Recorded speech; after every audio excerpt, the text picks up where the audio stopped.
Good morning. Good morning. Good morning. Good morning. Good morning. Thanks for joining us, and welcome to San Francisco. Welcome to WWDC 2015. Although we may not have any, thank you, high-flying trapeze acts, we do have a lot of great things to talk about this morning. This developer conference continues to be the epicenter of change for not only Apple, but the industry. This is our 26th WWDC. We have attendees today from over 70 countries, and 80% are here for the very first time.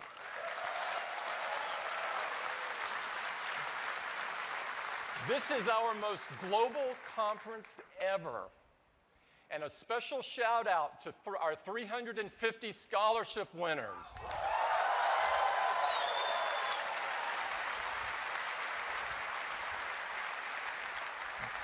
These guys are unbelievable. I spent some time with them yesterday. Our youngest scholarship winner is a 12-year-old girl from New York. She is going to have a fantastic future ahead. We've got over 100 sessions planned for you and over 150 labs so that you can get your hands on our latest technologies. And we've got over 1,000 Apple engineers to answer just about any question that you might have. Now, we had a lot more people that would have liked to have been here this morning, but unfortunately, we just can't fit any more in, as you can tell. And so for the first time, we're not only live streaming the keynote, but we're live streaming 30 sessions of the conference as well.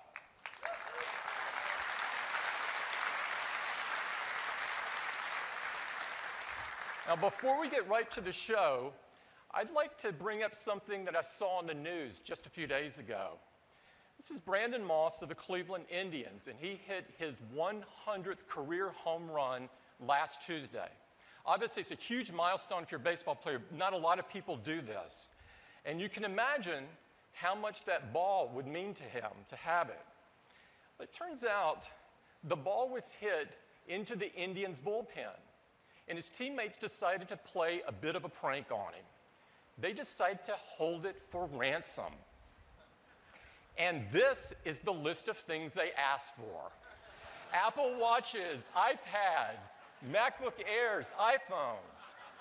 It's unbelievable. It's a shopping list for the Apple Store. Now,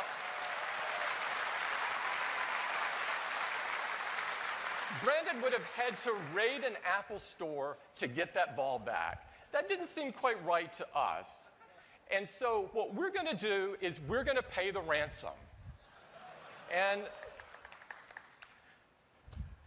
I have the ball right here.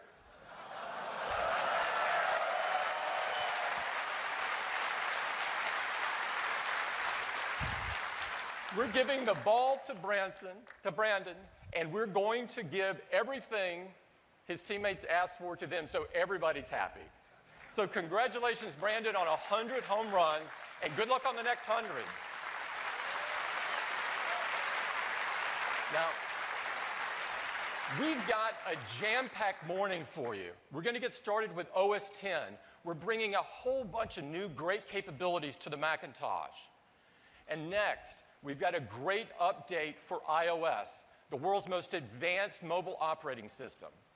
And today, we're bringing native apps to the watch with a new version,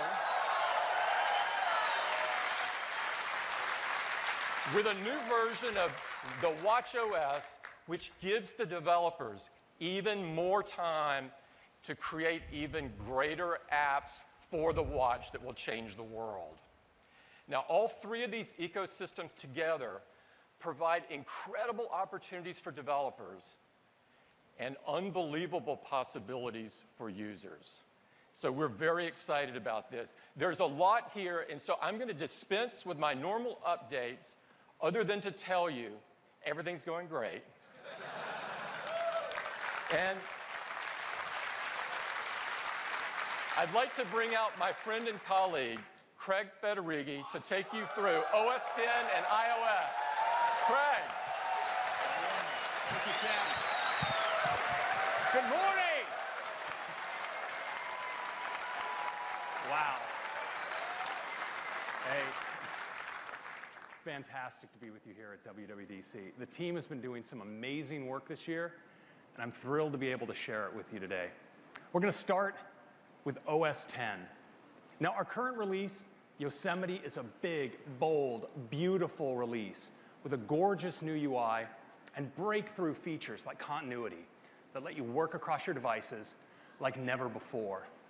Now, the adoption rate for Yosemite is just incredible. In fact, over 55% of active Mac users are running our latest update, and this is just unprecedented in the history of our industry. In fact, Yosemite has the fastest adoption rate for any PC operating system ever. So thank you.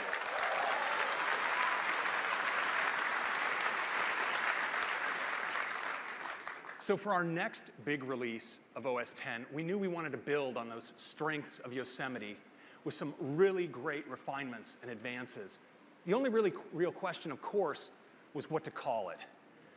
So we had to once again turn to our crack Apple marketing team. Now, in typical California fashion, they started with a project kickoff meeting and then headed immediately into a team-building offsite. Now, of course, they're in their traditional Apple marketing Free Bottom Fridays attire. They say it's all part of their process. I'm not sure I get it. Ultimately, this didn't yield any names, so they called in a consultant. He told them the answer was to be found within. Not within themselves, but within Yosemite. And so the new name for OS X is OS X El Capitan.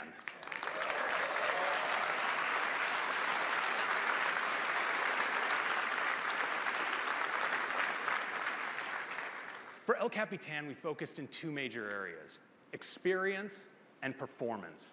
For experience, we've made Spotlight more expressive, more powerful, and more knowledgeable than ever. We've made big enhancements to the apps you use most, and we've made some real great advancements in the area of how you manage Windows on the system. But rather than just talk about it, I'd like to show it to you. So let's start with a demo right now.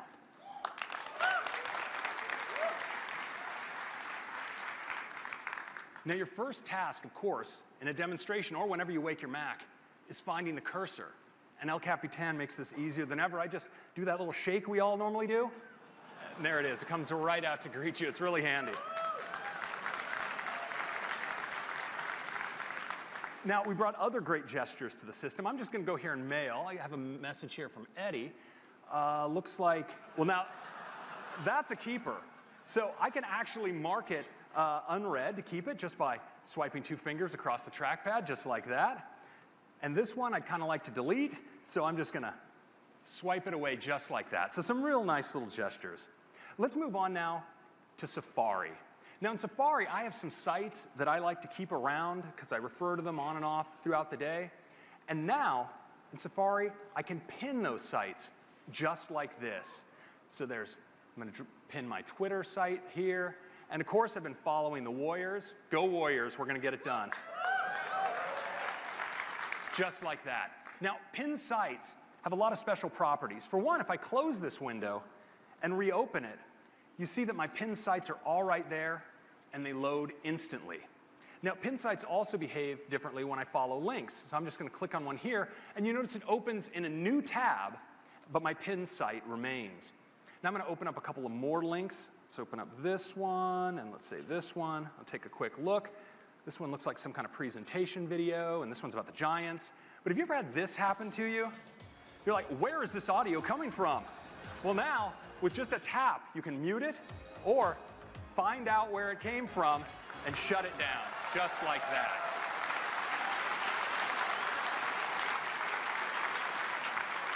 So I'm interested in seeing this Giants game, and now Spotlight can actually help me out there. So I'm just going to do a search for the SF Giants.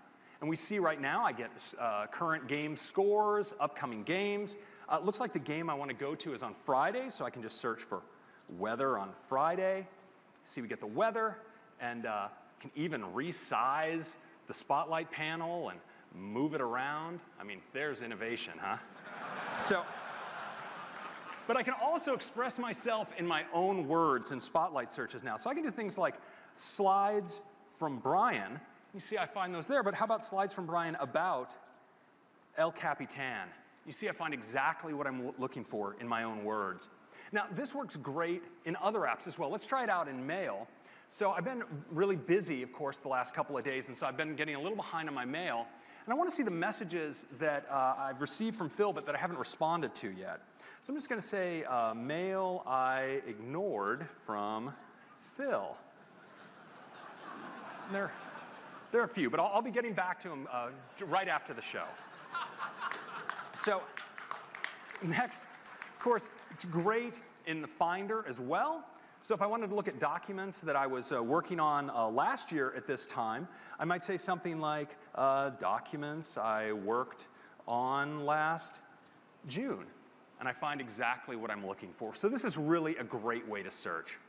Now next I want to turn to window management. So I'm just going to run a script here that's going to open up a whole bunch of windows to simulate kind of what my desktop looks like after a day working on OS X, because it's a powerful system. We tend to have a lot of things open. Now OS X provides some great ways to navigate your windows, and one of those is mission control. Well now, in El Capitan, we've made mission control smoother, simpler, and faster than ever. I'm just going to take 3 fingers and swipe up on the trackpad. You see I get into this gorgeous overview of mission control. I'll just bring forward Safari. Let's do that again and bring up Mail. Just like that, works really great.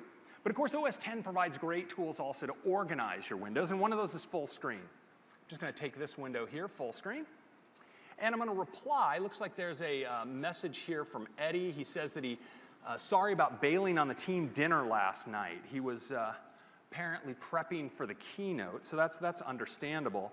But it looks like actually I just got a new mail from Jeff here, and now I can just click away, and it hides, and then, oh, hold on. Busted, Eddie. So I think I'll just drag this actually right into my Compose window. It hops right up automatically, and I can do it just like that. It's really great.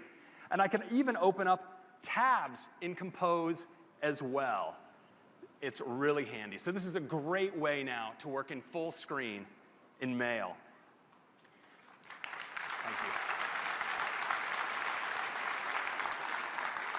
Now we've done something totally new to El Capitan, and it's the ability to work really easily on 2 windows side by side. So I'm just going to click and hold here on the green button, and you see it's prompting me to pick a side. I'll just drop it in, and you notice I get an expose of all my other windows. Let me pick the new News app, just like that.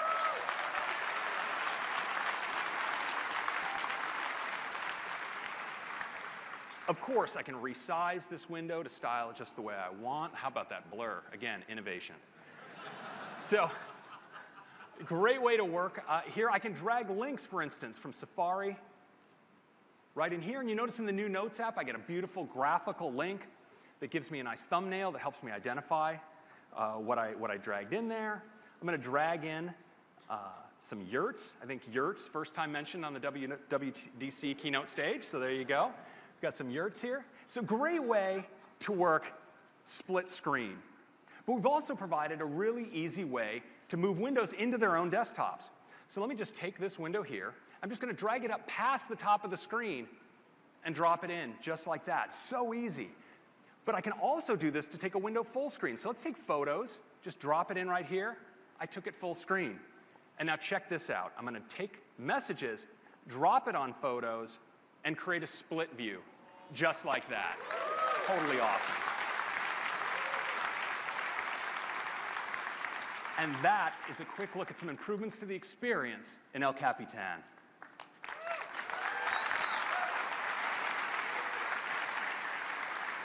So we saw in El Capitan a powerful form of search in Spotlight that lets you compose your searches in your own words. It knows more than ever. It can look up weather, stocks, game scores. We saw gestures, for instance, just swiping to delete in Mail. and of course pin sights in Safari, and the ability to easily mute tabs. A great new Notes app that supports text styling, checklists, and graphical links, and better window management than ever with a beautiful new mission control interface, easy access to your spaces bar, and of course the ability to do split view and adjust it to see exactly what you're looking for, every pixel of your display devoted to your content. Of course, there's much more to experience in El Capitan, but now I want to turn to performance. So we've optimized performance throughout the system. In fact, we're seeing about a 1.4 times acceleration in app launching, a 2x improvement in the snappiness of switching apps, the time to get first mail messages twice as fast, and opening a PDF in preview 4 times as fast. But we've also made deep architectural improvements, and that brings us to Metal.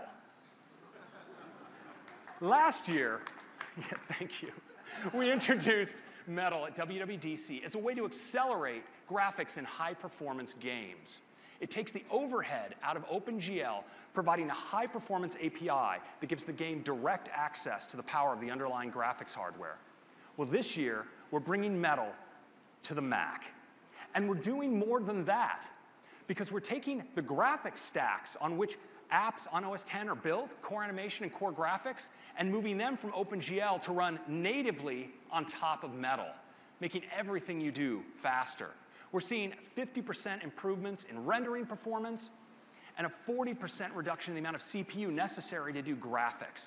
That means improved performance for your applications and better battery life. But the benefits of Metal don't stop there. Metal's also great for high-performance apps. In fact, Metal combines the compute power of OpenCL and the graphics power of OpenGL in a higher performance API that does both. And what we've seen from working with early pro developers is really phenomenal. Adobe came in and in short order was able to deliver an 8 times improvement in their rendering effects inside of After Effects. And they've been able to take the drawing engine in Illustrator, move it on top of Metal, and take kinds of UI that previously was non-interactive, like zoom of extremely detailed drawings, and make it completely flawless and interactive thanks to Metal. Adobe's so pleased with this, they've said they're committed to adopting Metal on their OS X apps, seeing performance increases up to 8x. They're excited and what it can do for their Creative Cloud users. Well, of course, Metal is also fantastic for games with a 10x improvement, that's 10 times, improvement in drawing performance. And so we brought in Epic to see what they could do in short order, and the results are really phenomenal. I'd like to welcome to the stage Josh Adams and Billy Bramer for a quick demo. Thank you, Craig. Thank you very much for having us here today. So last year, Metal revolutionized graphics on iOS. And now, Apple's amazed us again by bringing Metal to the Mac. Of course, this is great news for games, but also for the tools that we use to make those games. Here, you're seeing Epic's upcoming multiplayer title, Fortnite, running entirely on Metal. We're modifying it directly within the Unreal Engine, a development tool that powers many of today's best games. There's quite a bit going on in this scene, though, so let's break it down. First, there are 64 different layers of rendering effects, and that's a lot. They're all combining together, though, to produce what you see on the scene today. If we go into a simple wireframe mode, you can see the thousands of building blocks that make up this world. We can start to add in layers, flat shading, detailed lighting, runtime shadows, and finally, we combine them all together to bring Fortnite's fun and lighthearted aesthetic to life. The interesting thing here, though, is that all of the effects you're seeing are being done completely in real time. Notice how the shadows and objects interact nicely as Josh moves the car around. Finally, we can change the time of day on the fly, dramatically altering the mood of the entire scene. All of this is thanks to the efficiency of Metal. In fact, we're seeing a 70% reduction in CPU use compared to OpenGL, enabling developers like us to create richer 3D worlds. Now, speaking of those worlds, let's hop into the game, Fortnite. Now, if you've ever built a pillow fort and battled imaginary monsters with your friends, you already know how to play Fortnite. This is the end of the world scenario you've been training for since you were a kid. This beautifully stylized universe, you can destroy anything you want, gather resources, and build a fort. So let's go ahead and wreck this car, gather its metal, and continue our wanton destruction by chopping down this tree, get some wood for later. Did we mention there are purple death storms? Like this one, for instance. We should go. Now, luckily, while we were out exploring, we found a multitude of weapons. And this broom. If we can just get across the field, our friend's been busy building a fort for us to hole up in. Oh, did we mention the storms are made of monsters? We're gonna need something a bit better than this broom. Nice. And there's our friend laying down some covering fire. Hey, look out! We call that move the power chord. I got a bad feeling about this. You're gonna need a bigger fort. Let's place a trap, head inside. That looks like an enemy's broken into our fort. All right, let's use that wood we gathered earlier and fix this wall, build some stairs, meet up with our friend topside. Glad you could make it.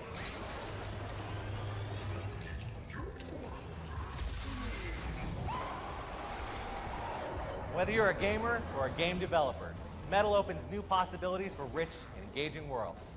You can download the Unreal Engine for Mac right now, and the Fortnite beta for Mac starts this fall. Thank you very much.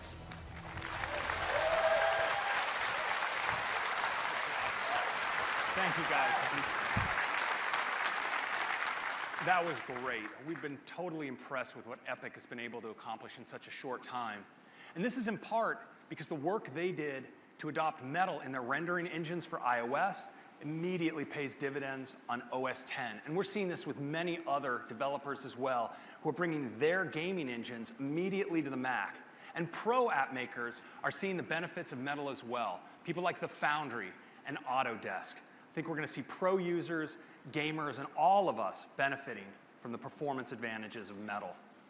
So that is El Capitan, improvements to experience and performance.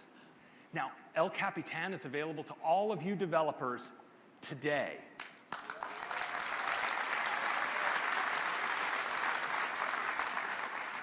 We'll be doing a public beta once again in July, and we'll be rolling out to everyone with a free upgrade this fall. And that's our update on OS X.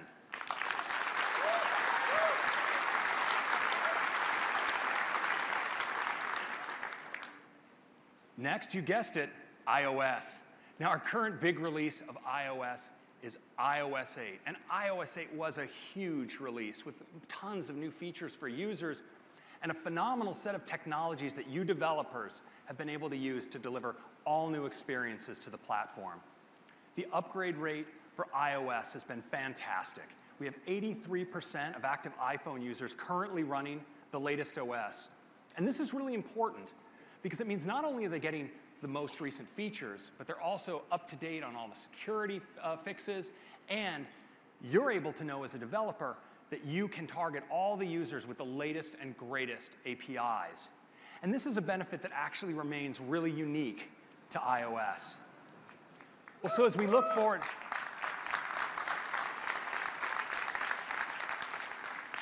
so we're now looking forward to iOS 9, and as we conceived of what we wanted to accomplish, first and foremost, we wanted to elevate the foundations of the platform. Things like extending your battery life, improving performance, and enhancing the security to protect customer data. But there was more we wanted to do. Adding intelligence throughout the user experience in the way that enhances how you use your device, but without compromising your privacy. Things like improving the apps that you use most and taking the experience of the iPad to the next level. I want to start today with intelligence and Siri. Now, Siri has quietly become incredibly popular. It serves over 1 billion requests per week. And this is in part because Siri has gotten so great at understanding what we're saying. In just the last year, it's seen a 40% reduction in word error rate down to 5%. That's an industry-leading number. And Siri's 40% faster than ever at responding to what we say. Now, for iOS 9, Siri has a beautiful new UI and is capable of doing so much more.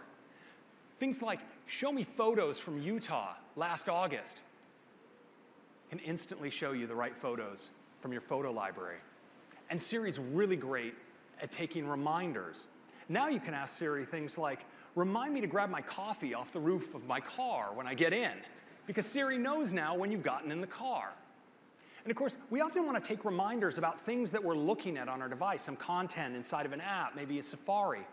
And so now you can say things like, remind me about this when I get home, and that reminder refers right back the link to specifically what you were looking at when you took that reminder. So Siri is a great assistant, but the best assistants are proactive. And so in iOS 9, we're bringing proactivity throughout the system. So say you like to run in the morning, and when you do, you like to listen to music. Well, now, your phone can learn that about you, and when you plug in your headphones, it can offer up Now Playing automatically right on the lock screen. Yeah. And this is all context sensitive to the time, the place, and even the devices you're connected to. So you do the same thing in the car later on, and it might offer up the audiobook that you've been listening to. Now, as a great assistant, your iPhone can now take invitations that you receive in your email, and without you even touching them, automatically put them on your calendar, and even give you a time to leave reminder, taking into account current traffic conditions, and of course, with just a swipe, give you access to driving directions. Now, have you ever had this happen to you? You get a call, and the number looks kind of familiar, but you're really not sure who it is? Well, as a great assistant, your phone can now look in your email and find out who that person might be and suggest it to you right on the incoming call screen. It's super handy.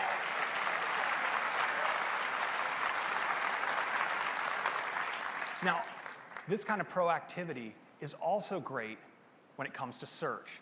So now when you swipe to the left of the home screen to get to search, you see that Siri offers great suggestions.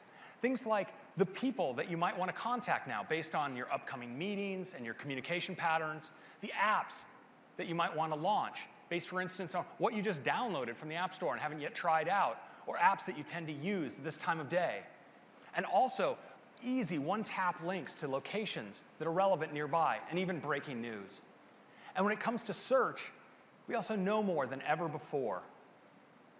So for instance, you can search for sports scores.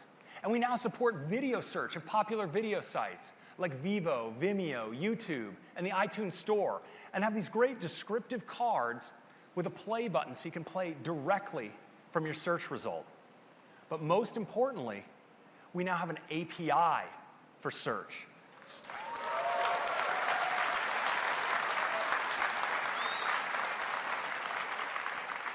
So now when a user performs a search, we can find content behind the apps they have installed on the device and pull those up in results. And when they tap, they're deep linked directly into the application. You see, for instance, here Airbnb, where they can get their result. And of course, we even provide a convenient backlink so they can get right back to their search results. So we think these kinds of intelligence features really make a huge difference in your experience in iOS. And to show you how, I'd like to give you a quick demo now.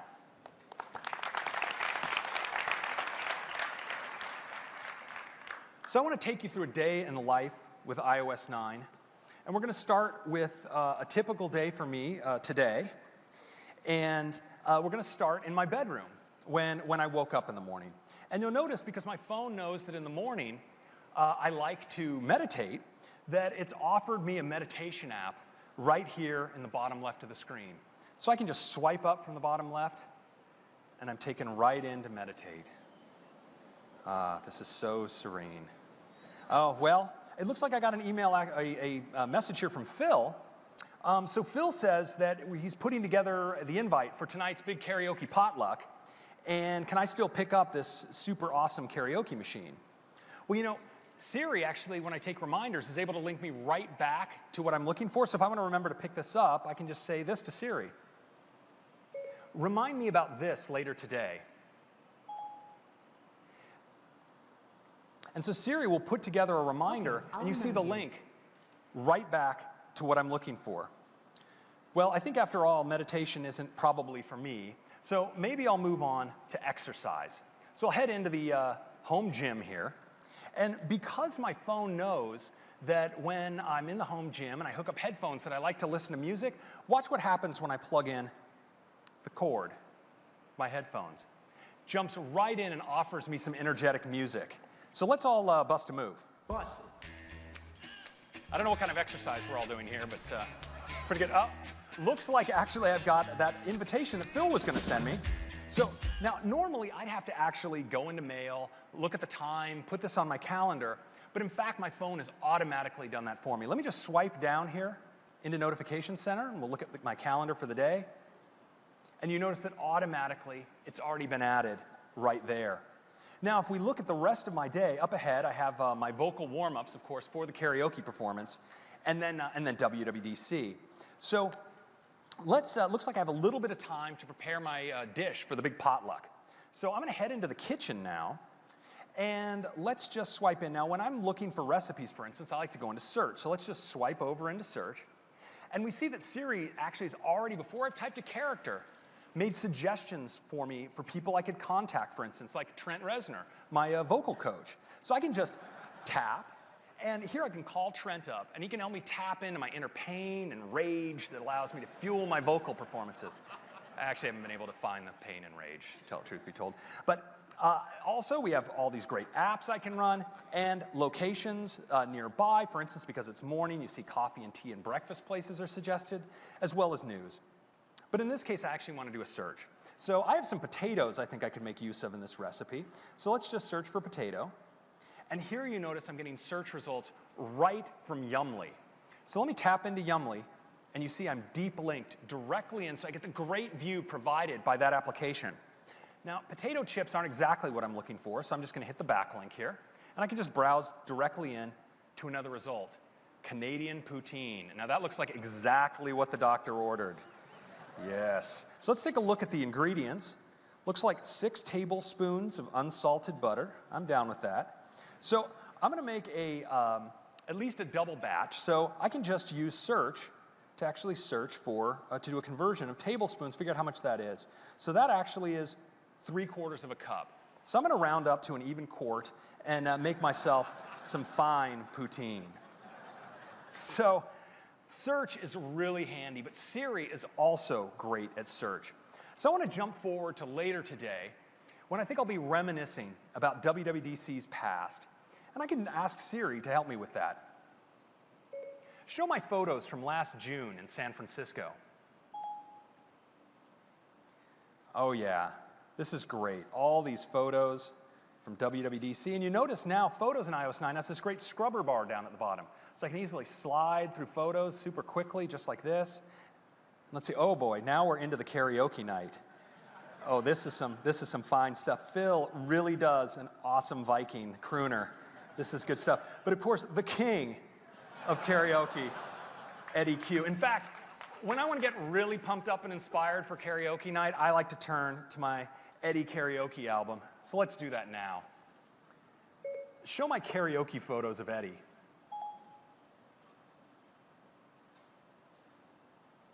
Oh, that is the master at work. Hitting all, I love this hat. This is totally dope. Great stuff. Well, I could really look at these just all day, but you know, actually my assistant has given me a reminder based on traffic conditions that it's time to leave. So I'm gonna wrap up this demo of intelligence in iOS 9.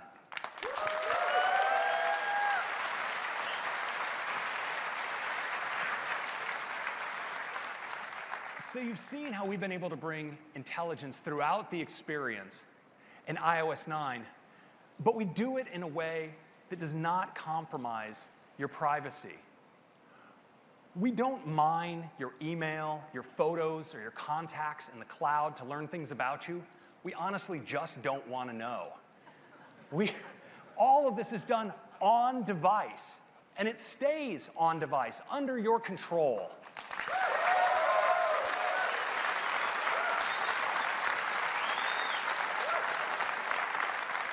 And if we do have to perform a lookup on your behalf, for instance, for current traffic conditions, it's anonymous. It's not associated with your Apple ID. It's not linked to other Apple services, and it's not shared with third parties. Why would you do that? You are in control. That is intelligence in iOS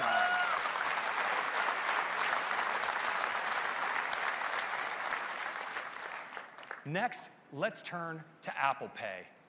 And to take you through it, I'd like to bring to the stage our Vice President of our Apple Pay business, Jennifer Bailey. Jennifer. Thanks, Craig. It's great to be here. We have been hard at work on our goal of replacing the wallet, and we've got some exciting updates for you today. I hope you've all tried Apple Pay with our super easy, secure, and private way to pay. Last year, we started with credit and debit cards, and we now have over 2,500 banks supporting Apple Pay. And this fall, Discover will bring Apple Pay to the more than 50 million card members.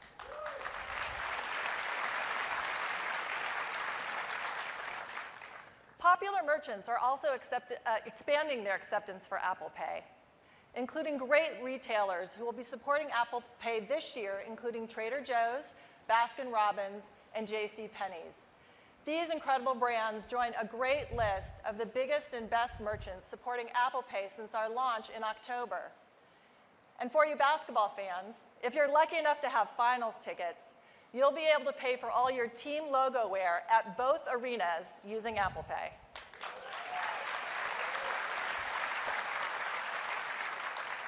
Small businesses are also important for us. So we're working with innovative companies like Square to enable millions of small businesses to accept Apple Pay. This fall, Square will launch a gorgeous new reader. Pre-orders are starting today on square.com, and these will be available in our Apple retail stores starting this fall. With fantastic support of merchants, both large and small, we will surpass 1 million locations accepting Apple Pay next month.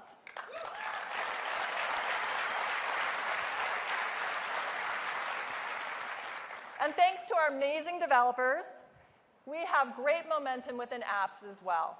Apple Pay is so easy to use in-app. Our developers are telling us they're seeing more than 2 times increase in checkout rates. And we're adding new apps with Apple Pay to the App Store every day. Here are some of the latest, representing a great range of categories, from Delta in travel to Etsy, the leading crafts marketplace. These apps join an incredible group that are redefining new and simpler ways to pay. We're also excited to be working with Pinterest. Later this month, Pinterest will launch Buyable Pins, where you'll be able to buy items from thousands of stores, including Neiman Marcus and Macy's, right from within the Pinterest app, using Apple Pay, and only on iOS.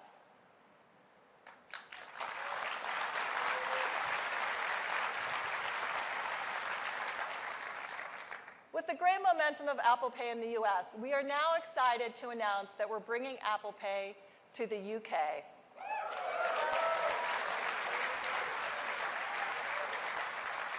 And it's coming next month. We will launch with 8 of the most popular banks, with more coming this fall. With this great lineup of banks, we will support more than 70% of the credit and debit cards in the UK. Great merchants are also lining up to support Apple Pay, like Boots, Costa Coffee, and iconic British brands like Marks & Spencer and Waitrose. We will have over 250,000 locations supporting Apple Pay in the UK. That's more than we started with in the US at our initial launch. We are also thrilled that our customers will be able to commute and pay for their fares on the London transportation system with Apple Pay.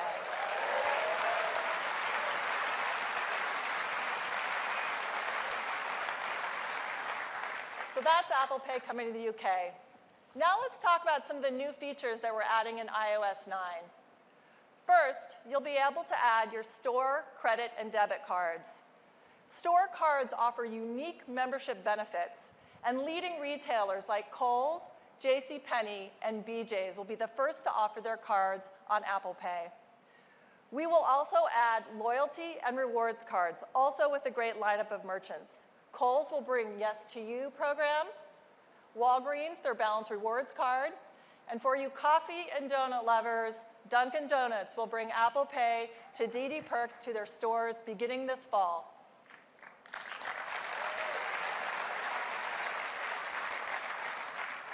And Apple Pay automatically presents the right card, so you'll never miss a reward.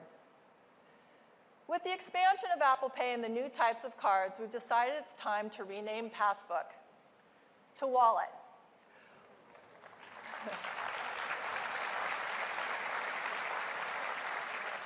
One place for all your credit and debit cards, loyalty cards, boarding passes, and more. We told you last year that our ultimate goal was to replace the wallet, and we are well on our way to doing just that. We couldn't be happier with the progress towards our vision and with the momentum of Apple Pay. Thank you.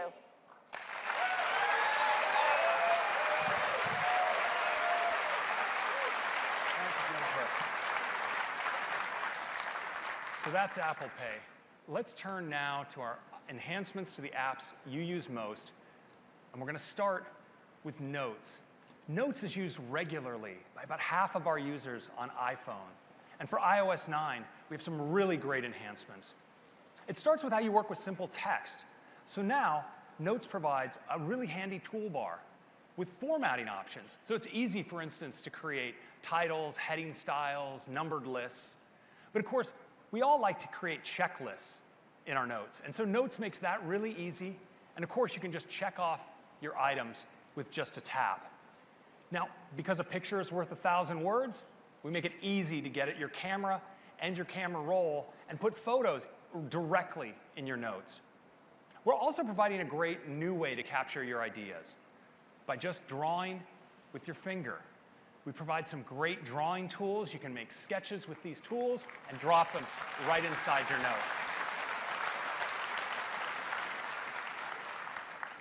Now, I don't know if you're like me, but a lot of times the things I want to put on my notes are things that I'm looking at that I find in other apps, for instance, a web page in Safari. So now, from the share sheet, you can just, with a tap, add a link right back into your notes. And we make it really easy to find your notes. So we organize them by time, of course, and now we have these great thumbnails that let you see your embedded images at a glance.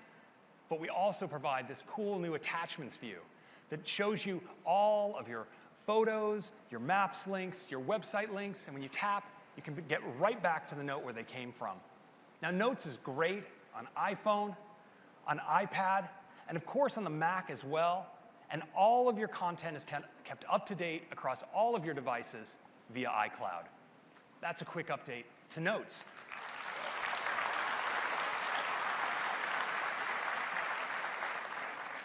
Next, let's turn to Maps. We've continued to invest heavily in Maps, and the improvements are really awesome. We're seeing 5 billion user requests per week. Usage on iOS is 3.5 times higher than for the next leading mapping app.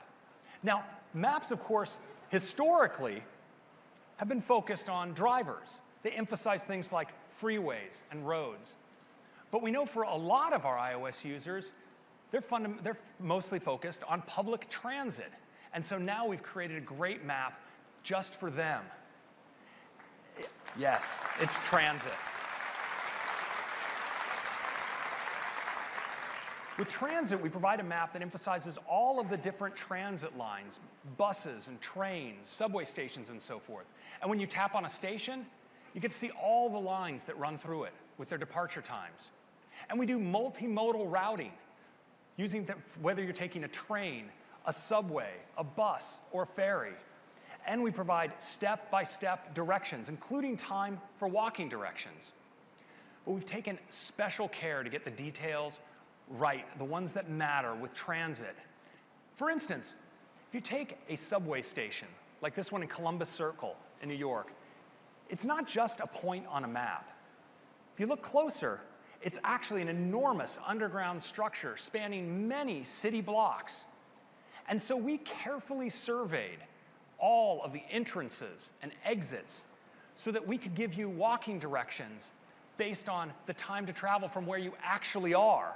Now, this not only saves you a ton of walking, but it also probably is the difference between catching your train on time and being stuck. It's really great.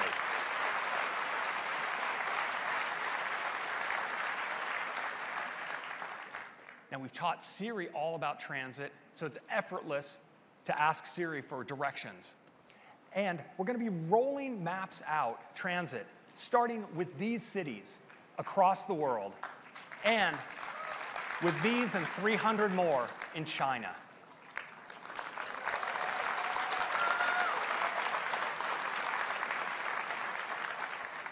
Now, when it comes to searching in maps, we're now letting you find locations by type nearby with just a tap. And when you find a location you're interested in, the card will tell you right away, right there in the bottom, whether they support Apple Pay. Support those Apple Pay merchants. Maps is great on iPhone and iPad, and of course, the Mac as well. And that is Maps.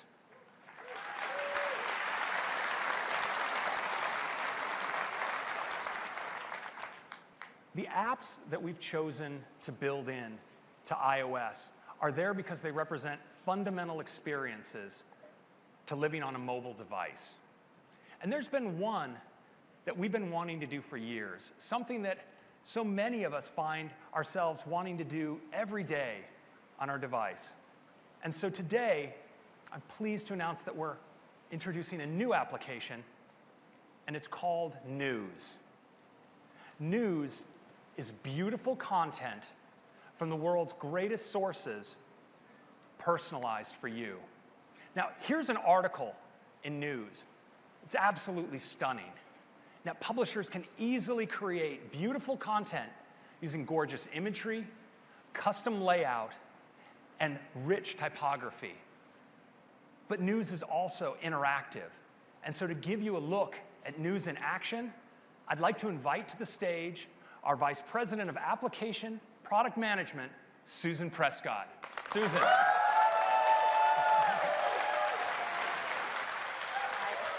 Thanks, Craig. Thank you. I am really excited to be the first person to show you our new News app. It's right here on the home screen. The first thing News wants to do is get a sense of what I like. So it's going to give me a short list of really great choices to choose from. And you'll see as I tap, additional recommendations come in on the bottom to give you even more choices. So I read Atlantic, Wired, New York Times, and ESPN. I'm still with you, Warriors. And Daring Fireball. Topics, too, like science, baking, and travel. I could keep going, but I think that's a great start. So I'll tap Done. News creates a personalized feed called For You. It's based on the choices I just made, and it's all my news in one place. You can see it looks great. It's easy to scan, and it updates every time I check news. The articles can come from anywhere, but the best ones are built in our new Apple News format. Like this Wired article featuring Rashida Jones, awesome in Parks and Rec and The Office. Look at the rich typography. Beautiful images, and my favorite part are the really fun animations. It's fast and fluid. We think this offers the best mobile reading experience ever. To get to the next article, I just swipe. It's not just great for magazines, it's great for newspapers too. This is a New York Times article, and it looks like a New York Times article. Swipe down, there's a photo gallery right in line, fast, fluid to swipe through. Go to the next article. This one's from Quartz, but I'm seeing it because I said I'm interested in science. It's a pretty cool article about a font based on Albert Einstein's handwriting. The animation makes it come to life, and frankly, who knew he had such neat handwriting? It's kind of interesting. Swipe again, and I get an article from Bon Appetit. Great summer recipes, and a crazy little jiggly thing, which is kind of fun. So I'm a little busy right now, so I'm going to to go ahead and bookmark this to read later. Next, ESPN. I love you, Steph. Now, I read ESPN for the articles, but there's also some beautiful photos and videos.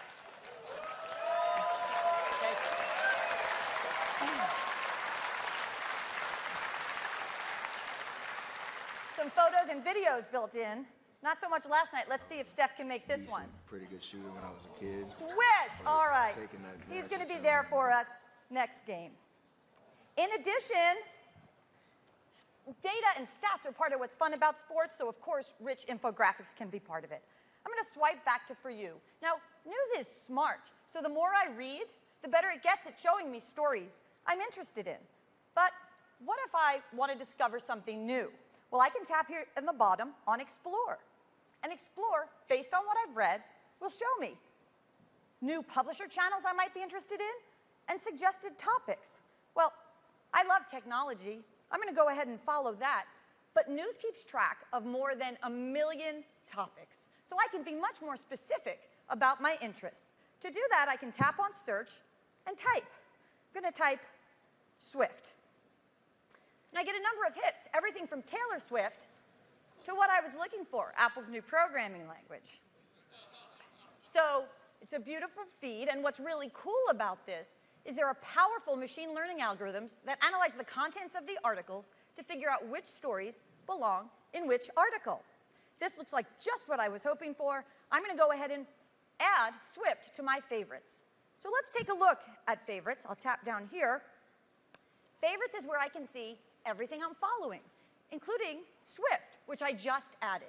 It's a great place to go if I want to dig into a particular topic or if I want to read a newspaper or a magazine. Let's say today I want to read Wired. You can tell I'm in the Wired channel. You see the Wired logo at the top and the Wired channel starting with top stories. I can swipe through and see a collection of all the print and web stories built in Apple News format, and it looks terrific. I'm going to look at one more story. This is about the first civilian artist in space. Cool concept and really cool. Want to show you this. We've taken photo galleries to the next level with something we call photo mosaics. Look how beautiful it looks on the page. Stunning.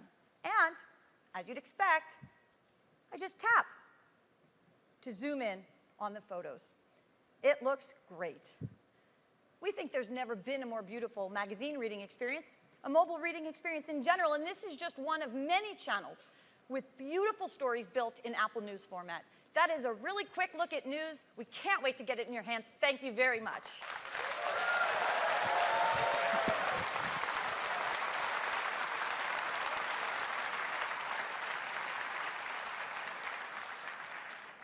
So that's news.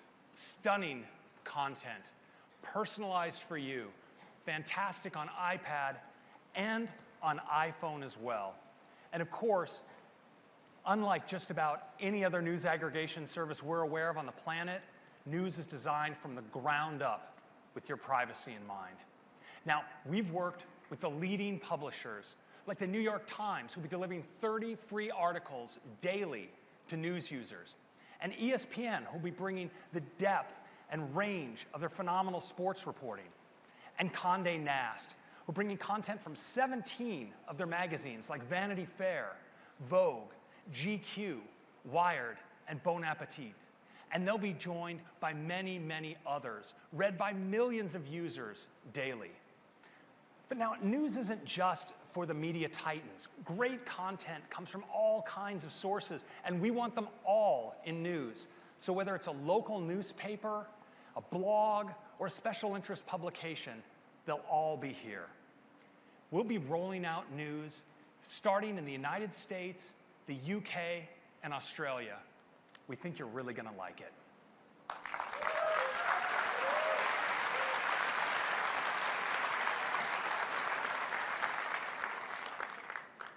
Next, let's turn to iPad. Now, iPad is a transformational device. For our users in education, business, and at home, for many of them, their iPad is their primary computer. And iPads are just tremendously powerful. And so in iOS 9, we're elevating the iPad experience to a whole new level. Now, it starts with something really simple, which is how you work with text. And that brings us to the QuickType keyboard. Now, in iOS 8, we introduced the suggestion bar that makes it quicker than ever to type and enter what you're trying to get in. But now, in iOS 9, we've added shortcuts to that bar. So with just a tap, you can cut, copy, paste, format your text, access your attachments. It's really handy. But you know, what makes a multi-touch keyboard so special is that it can be anything you want. It can transform. And so now, when you want to move the cursor or make a selection, you can now just put 2 fingers down on the keyboard, and it becomes a trackpad instantly.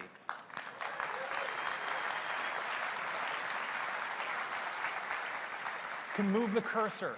You can make selections. Of course, you can use the shortcut bar to cut, drag to a new place, and paste, editing more quickly than ever before and without your fingers ever leaving the home row. It's really great.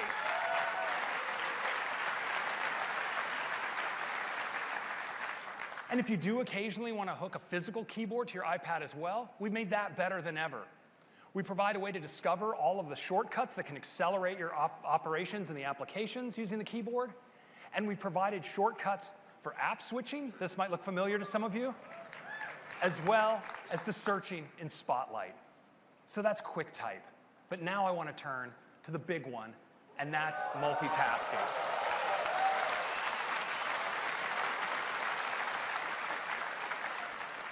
So iPad has always supported forms of multitasking, like this great graphical task switcher, and these nice 4-finger gestures that let you move between applications. But for iOS 9, we're taking it to a whole new place, and I'd like to show that to you now.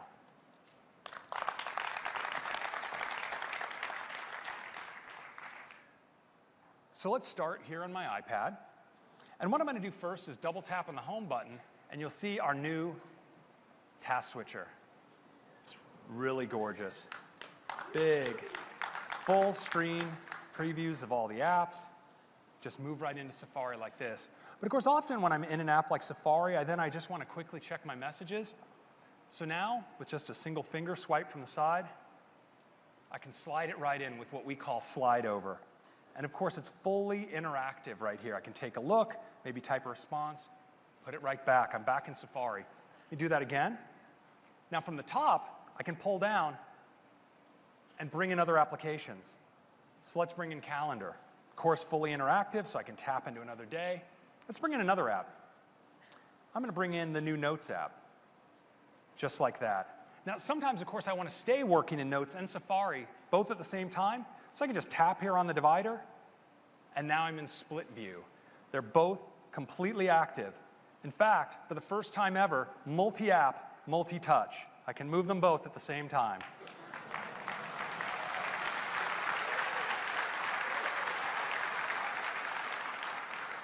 Now, Notes is actually pinned to the side now, so I want to show you what happens when I switch apps. I'm just going to move over here to Photos, and you notice now I have Photos with Notes on the side. This is really great if I'm taking notes while working across a bunch of different experiences. And of course, those 4-finger gestures continue to work great, so I can just swipe my way right back into Safari like that. I can follow links, of course, for my notes. So let me just tap on this link, and you see Safari loads it right here on the side. Now I can adjust this split, so let me just move that over to a nice 50-50 view with Notes and Safari. And I can tap on links to other apps. So let's follow a link into Maps. See, Maps just, oh, I really want location accuracy. Thank you, very helpful.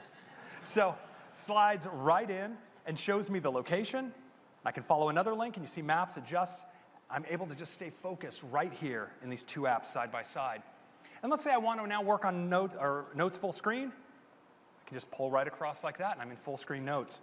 Now, this gives me a great opportunity to show you what's new with the QuickType keyboard. So I have a to-do list I'm building here, and I'm just going to add an item here to buy a new ice chest. There we go. But you know, on second thought, I think I should probably borrow one. So I'm just going to take 2 fingers down on the keyboard and just swipe over here. I can reposition the cursor like that, tap and make a selection, extend the selection, and type borrow. It's really easy. I can make bigger moves too. I go to the top here, maybe select the whole sentence, drag down, maybe do a checklist like this, and check them off. Just like that. Super cool.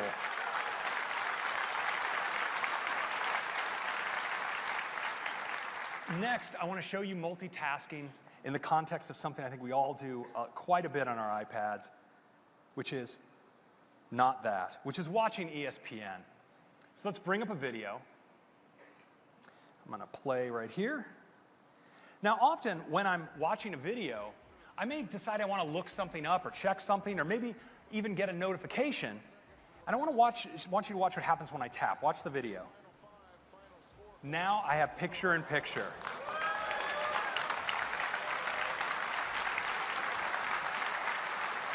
So I can still listen. I can watch my video. I can, of course, resize the pip if I want, like this. I can move it around the screen so it's out of the way of what I'm working on. I can even move it off the side. Sometimes I just want to listen for a while I work. And of course, it stays with me wherever I go. I can pull it back, and then when I'm done, just tap to put it away. And that is multitasking in iOS 9.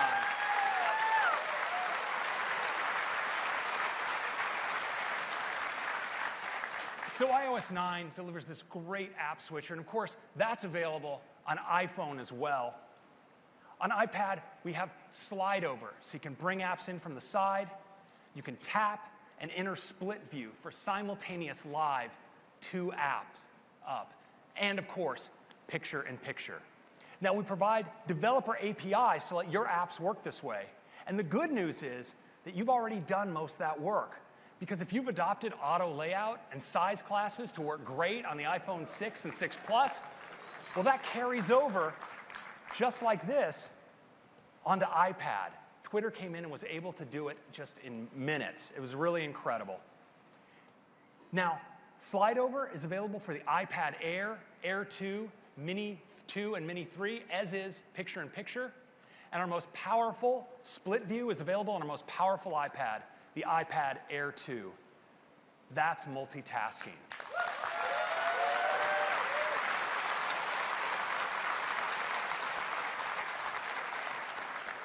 So we've seen some great end-user features, but of course we've also focused on the foundations. In performance, as you saw earlier on El Capitan with OS X, we've taken the core frameworks that we use for drawing on the system, core animation and core graphics, and we put them on top of Metal. We're seeing great acceleration, 1.6 times improvements in animations and scrolling, and a 50% reduction in CPU usage for drawing. It's really great. Now with battery life, we focused on real-world use cases and optimized them. And we're seeing an addition of 1 hour of typical use on a full charge on iPhone.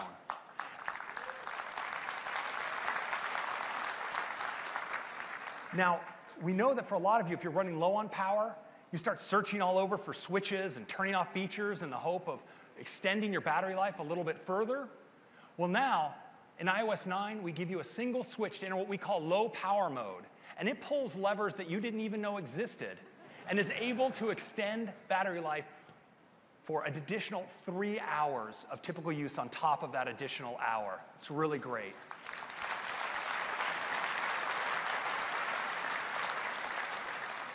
Now with security, we want to protect our users' data on device and in the cloud. And so we're bringing 2-factor authentication and making it easy for everyone to protect their data in iCloud. And with software update, we want everyone to get to iOS 9. And so we've done major enhancements to the architecture for our over-the-air updates, and we've been able to reduce the amount of free space you need to get to iOS 9 from the 4.6 gigs that it took to get to iOS 8 down to just 1.3. So we think everyone's going to be getting to iOS 9.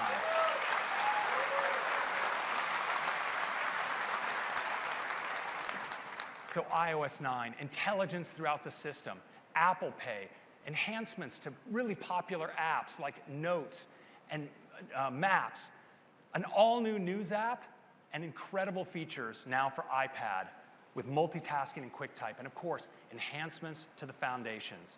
Now, iOS 9 is a great release for our users, but once again, it's a fantastic release for all of you developers. Bringing a ton of new features. You saw search extensibility. We're adding UI testing to Xcode. We have a new technology, yes, we have a new technology called app thinning, which optimizes your downloads to exactly the subset of resources needed for that user's device, so you're able to take less space on device. It's really great. Now, when it comes to gaming, we've enhanced Sprite Kit, Scene Kit, and Metal, and introduced 3 new frameworks. Gameplay Kit to bring artificial intelligence with obstacle avoidance and pathfinding. Model I/O to provide beautiful lighting on your 3D models. And Replay Kit. It lets you enhance your applications to let users record their gameplay as video and share it. It's really great.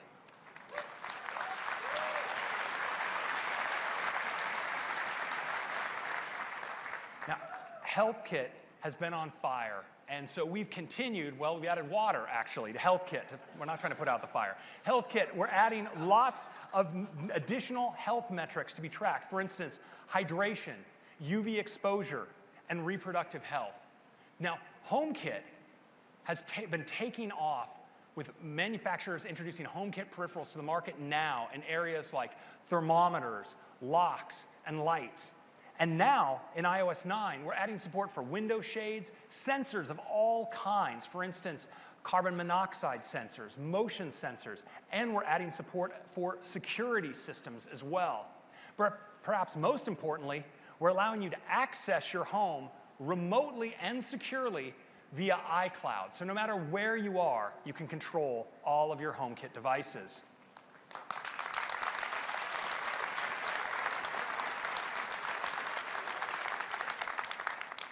Next, CarPlay.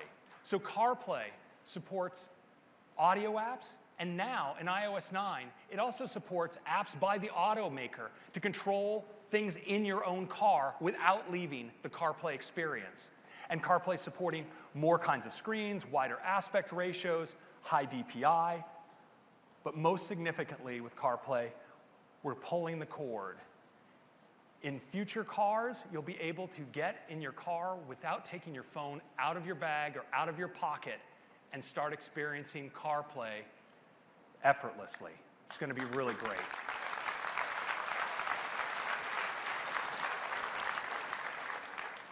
Finally, let's talk about Swift.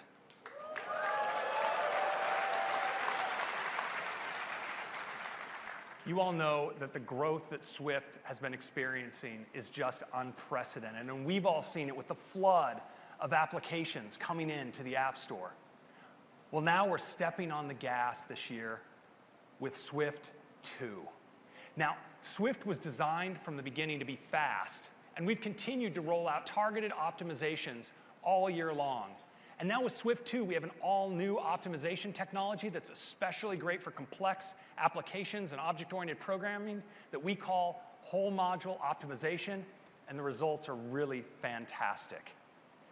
In addition, we're bringing the language features that you've asked for most, an elegant new error handling model, the ability to see your interfaces as synthesized headers in Xcode, and the feature that Tim has been begging for all year, protocol extensions. You're all going to love it. Now, we think Swift is the next big programming language, the one that we will all be doing application and systems programming on for 20 years to come. And we think Swift should be everywhere and used by everyone. And so we're going to be doing something really big. Today, we're announcing that Swift will be open source.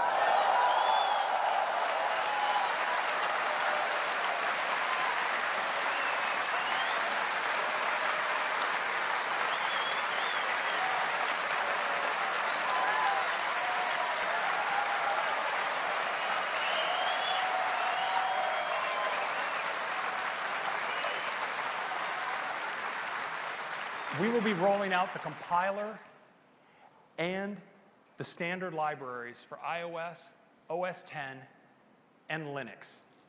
And it'll all be out there by the end of the year. So that's Swift, and that is iOS 9.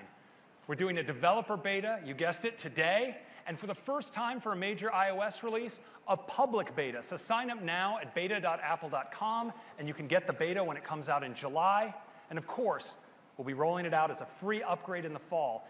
And iOS 9 will support all of the devices that were supported by iOS 8. We're not dropping any this year because we want everyone to get iOS 9.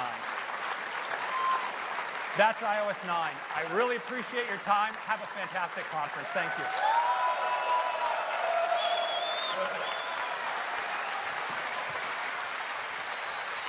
Thanks, Craig.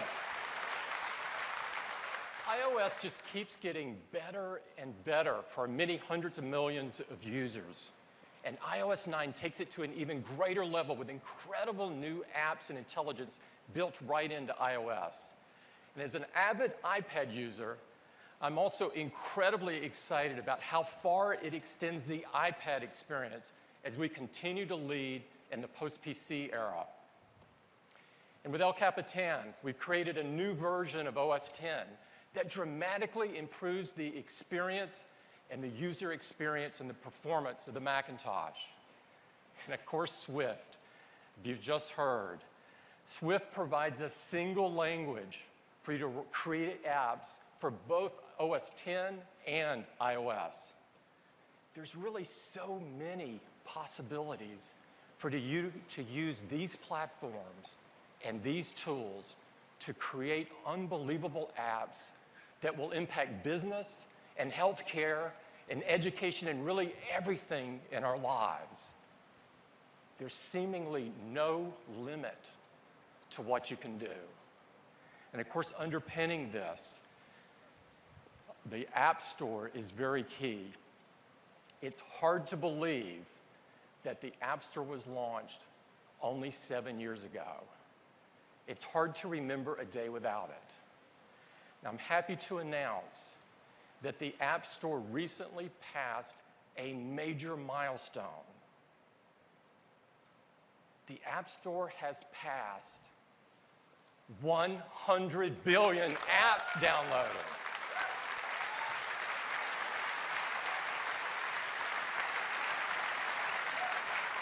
The rate of growth and the momentum is absolutely staggering. The industry has never seen anything like this before. The App Store has forever changed software and software distribution.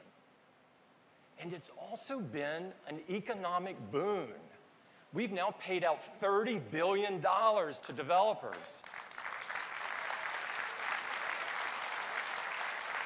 The App Store continues to be the most profitable app marketplace on the planet.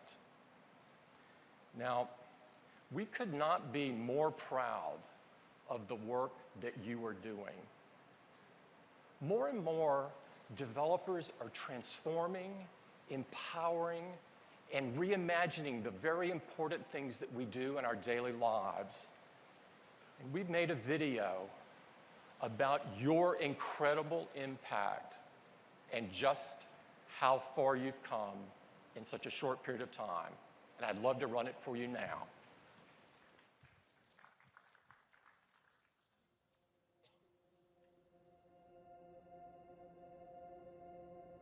Eight years ago, when the iPhone was launched, it didn't have an app store. And there was tremendous desire on the part of developers and customers for Apple to let third-party applications be created. We all had this dream that apps were going to become really important, but it took some time to realize how they would affect everything that we care about. And as that cumulative effect appeared, then we all start to realize, oh my goodness, this is bigger than any of us imagined.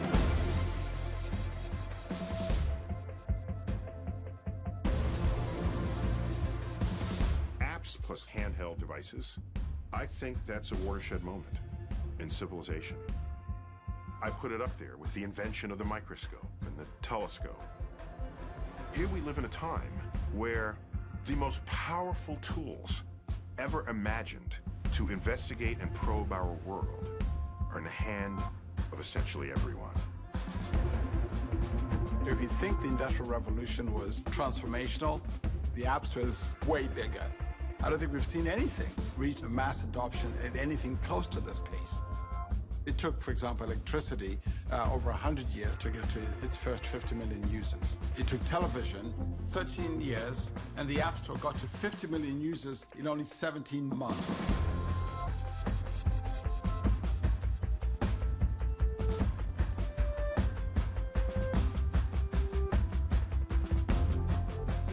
The thing the App Store did was gave each and every developer a voice. You know, it's a testament that two guys in a room working on an idea can launch an app and instantly have hundreds of millions of people very quickly. The iPhone made photography universally accessible.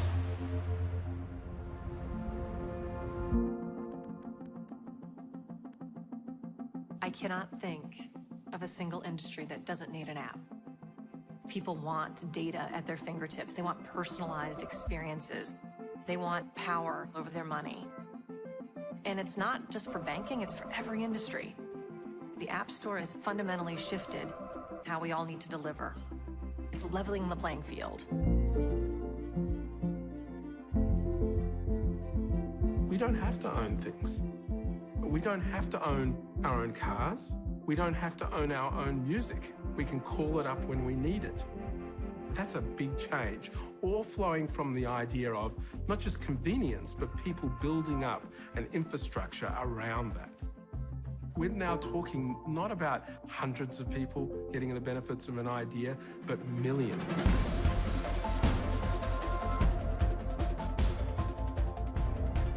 If you had told me when I was a kid that you would be able to write an idea and then film that idea and then distribute it to the world on a device that you could also put in your pocket, I would never have stopped laughing, and I would have thought you were insane.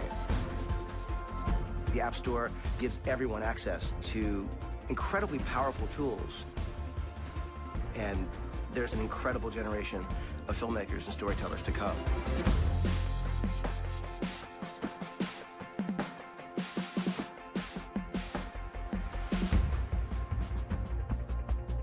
Kids love technology and they love interacting with the iPad and with apps.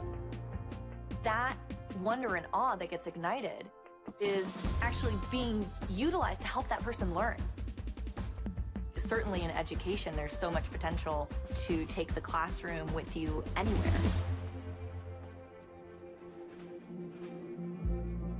We all know we're in this magic moment. There are so many incredible apps, and they do things for people that change their lives. Music, for me, it's like everything. It's really special. This amazing feeling that music gives me, I want everyone to have that. Even the person cannot hear. So the idea of the app is to introduce music for deaf people.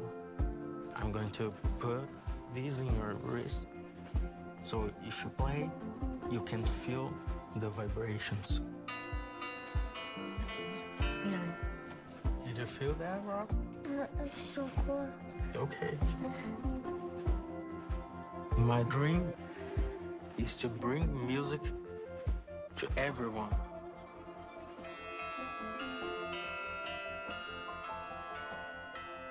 It is an amazing time to be a developer. We're still just at the beginning of all this. This moment where the technology of an iPhone and an iPad and the watch enable so many incredible things. There's so much that can still change and evolve due to the power of applications.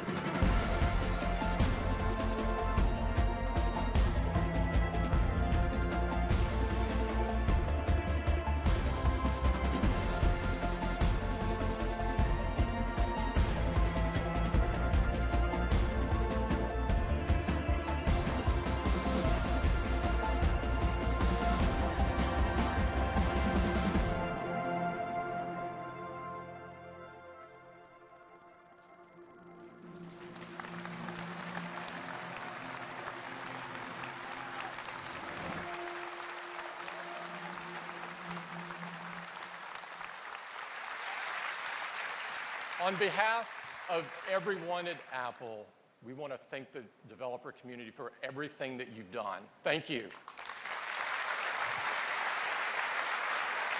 You have changed so many parts of all of our lives and transformed the world in the process. Now, we want to talk about now the next opportunity to transform the world. And that's the opportunity to bring native apps to the watch with a new version of watchOS.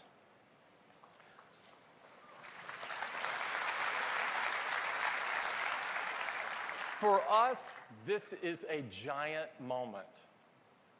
This is how we felt when we launched the App Store, opening a new platform to developers to create new applications that can really change people's lives.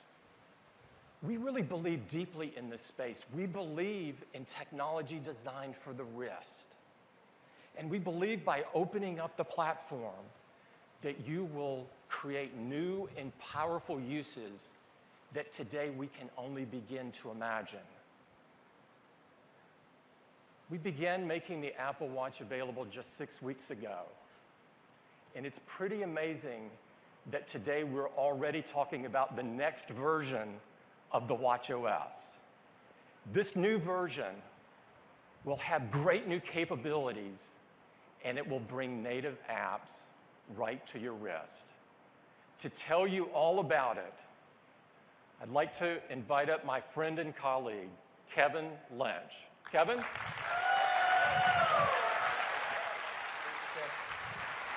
Hi.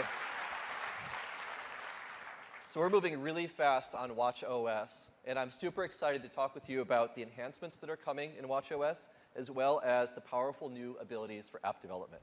Let's start with the enhancements. The enhancements include great new timepiece functions, improvements in communication, as well as in health and fitness, and support for the new capabilities in Apple Pay and Maps and Siri. Let's start with timepiece. Now, already Apple Watch is a really great timepiece, most customizable one in the world, and a lot of that is due to the watch faces and how you can change them. But we're adding some new watch faces in watchOS 2. That includes a beautiful new photos face. So you'll be able to select any photo that you have and create a watch face out of it. You can make more than one, of course, and switch between them as you like. Or you can select a photo album, and every time you raise your wrist, you'll see a different photo from your album show up.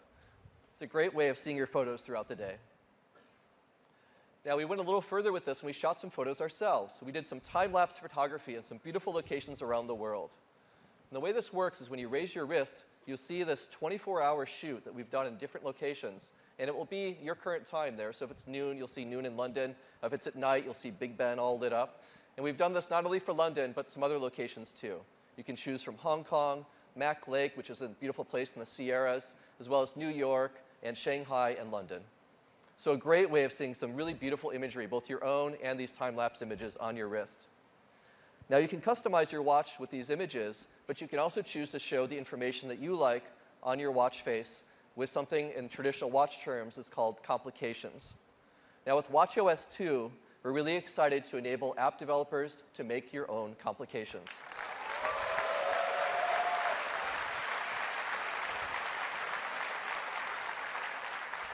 So be able to do things like show your flight time from United, see the state of your home control system, look at the charge level of your electric car, or see sports scores, for example, from the MLB app. You can choose the information that you most like to see right on your watch face. It's going to be really, really cool. And this will work not only on the modular face, but across the others that support complications as well. You'll be able to choose from a variety of templates, and we'll make those look beautiful in each of the different watch faces. So it's going to be a really fast way to look at this information. Now, we went further than this. We thought it's really great to be able to see the current information. But what about future information, like the weather later today or your meeting after the current one? And what if you could go forward in time and actually see that information update on your watch face? Well, we're supporting that in watchOS 2 with something that we call time travel. And you'll be able to rotate your digital crown, and you can go both forward and backward through time, and the information will update right on your screen. Let's take a look here. So I've got my meeting in the middle there, and weather, and the charge level of a car, and time in London. when I rotate the crown, you can see it's changing the time and it's showing me things that are coming up. Now we know that a really popular one here might be the stocks complication, but we haven't cracked that one yet. We're working on it. You can keep rotating and keep going forward. You can get all the way to tonight. I can see I've got a date night tonight, and the weather's going to be good, and time in London will be 2 a.m. So you can see all the information that you like to see in the time that you want to look at. Really, really fun way to interact with time on your watch. That's time travel.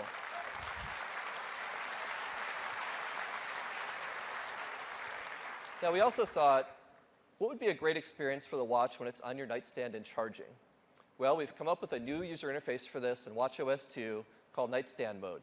So when you put your watch on its side and it's charging, you get this beautiful display now of the time. And of course, you can set an alarm that will wake you up in the morning, and it will go something like this. So a beautiful little bedside alarm clock now with Apple Watch. And the buttons on the side and the crown act as your snooze and your off button. So a really fun way to have a nightstand view on your watch. So those are just some of the great new timepiece functions that are coming in watchOS 2. Let's look at communication. Now already Apple Watch is great at communicating with your friends. You can just press the side button and see your 12 friends that you've selected. Now we realize that some of you have more than 12 friends. So now in watchOS 2 you can actually have different sets of friends you can select. And you can add a friend right from your watch by pressing the plus sign and add a friend right there. Isn't that cool? Now when you're communicating with someone, you could make a phone call or send a message or send a drawing with digital touch. And now in watchOS 2, you'll be able to use multiple colors in your drawings. So you can draw a beautiful flower that has more than just one color. Even my drawings are starting to look better now with this. Also in email, you can already read email on your watch. With watchOS 2, you'll be able to reply to email.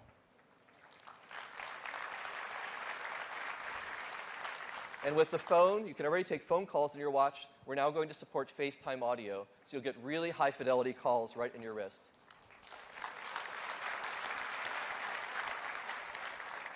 And with health and fitness, already Apple Watch is a great partner for health and fitness. With watchOS 2, we're enabling your favorite fitness apps to run natively on the watch, so you can use them wherever you are, and your workouts with these apps will contribute directly to your all-day activity, which would be really great. So if you go on a bike ride, it will count. We're also enabling Siri to start workouts, so you can just raise your wrist and say, hey Siri, start a 30-minute run in the park, and it will start the workout app and get it going for you. You can also do things like, say, go for a 300-calorie bike ride, or go for a 5-mile run, and it will just start the workout without you having to touch the watch at all.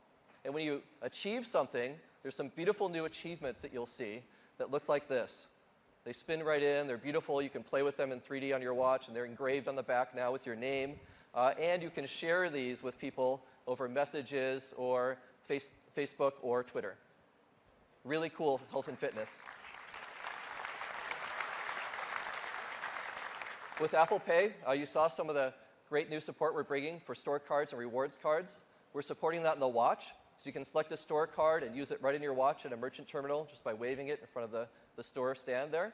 And then with a wallet coming to watch, all of your rewards cards will be right there, and you can also use those right from your watch as you're doing purchases.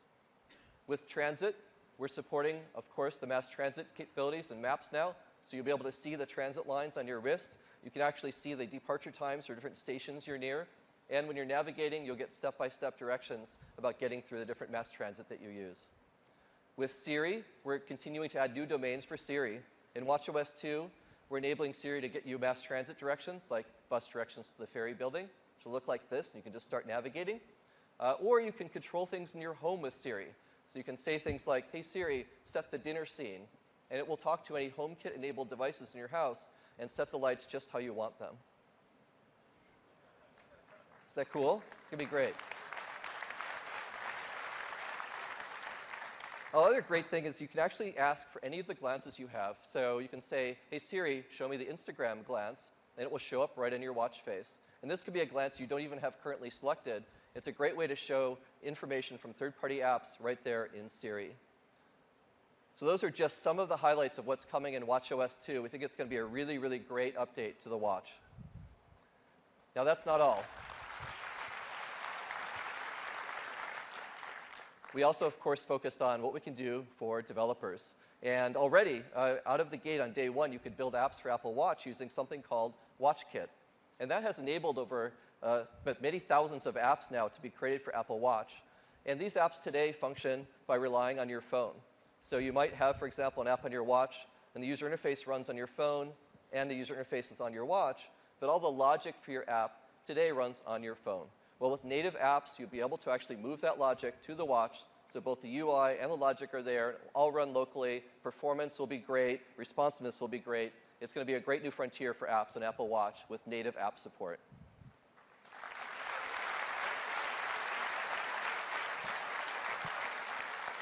And when you're actually wandering away from your phone sometimes, your apps will be able to communicate directly with the network, with known Wi-Fi networks, so you can get the information you want wherever you are with your watch.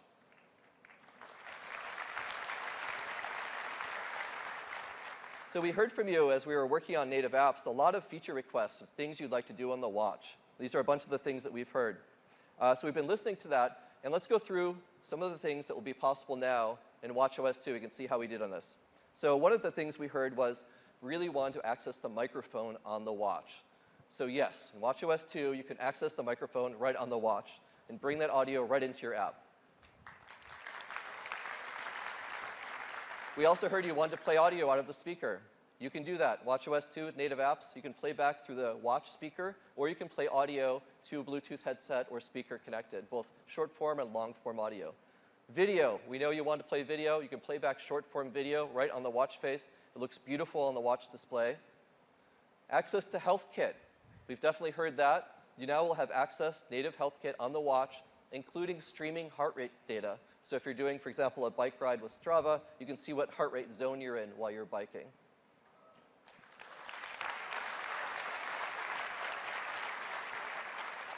HomeKit is natively on the watch, so you'll be able to actually talk to your HomeKit devices from your watch and control them. We think this is going to be a great future for control right from your wrist. You'll be able to access the accelerometer, so you can get movement data. So, for example, from the Ping Golf app here, you can check out your golf swing tempo as you're swinging the golf club with your watch on. Taptic Engine is one of the things that we've really done a lot of focused work on to make it a great experience on the wrist. And we are bringing access to Taptic Engine to you for your app development. So you'll be able to choose from a range of different feelings as well as audio that will come out the speaker. So for example, if I'm unlocking my car here, I'll get feedback on my wrist, both audio and felt, just like that. Another great interaction on the watch is using the digital crown to manipulate the UI. And we're enabling access to digital crown as well with watchOS 2.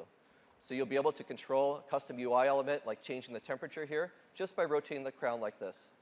Super easy way to interact with your watch.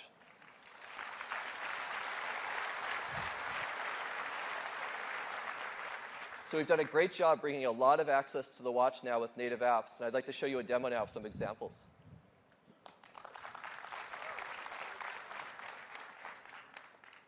So I've got a watch here, and I'm just going to put it on. And it's connected to the display here through this little cable. All right. So let's start by looking at 3 examples of new features in watchOS 2, and then I'll show you 3 apps.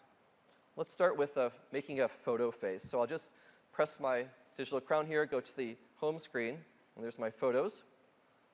You can see I've got a bunch of photos on here. I can zoom in with the crown and pan around, and I can pick a photo that might make a nice watch face like that one. But I want to zoom in and crop it a little more, so I'm going to zoom in a little bit more and move it over like that to get it just right. I think that's going to make a great watch face. So I just force touch, choose Create Watch Face, and there you go, a beautiful new watch face.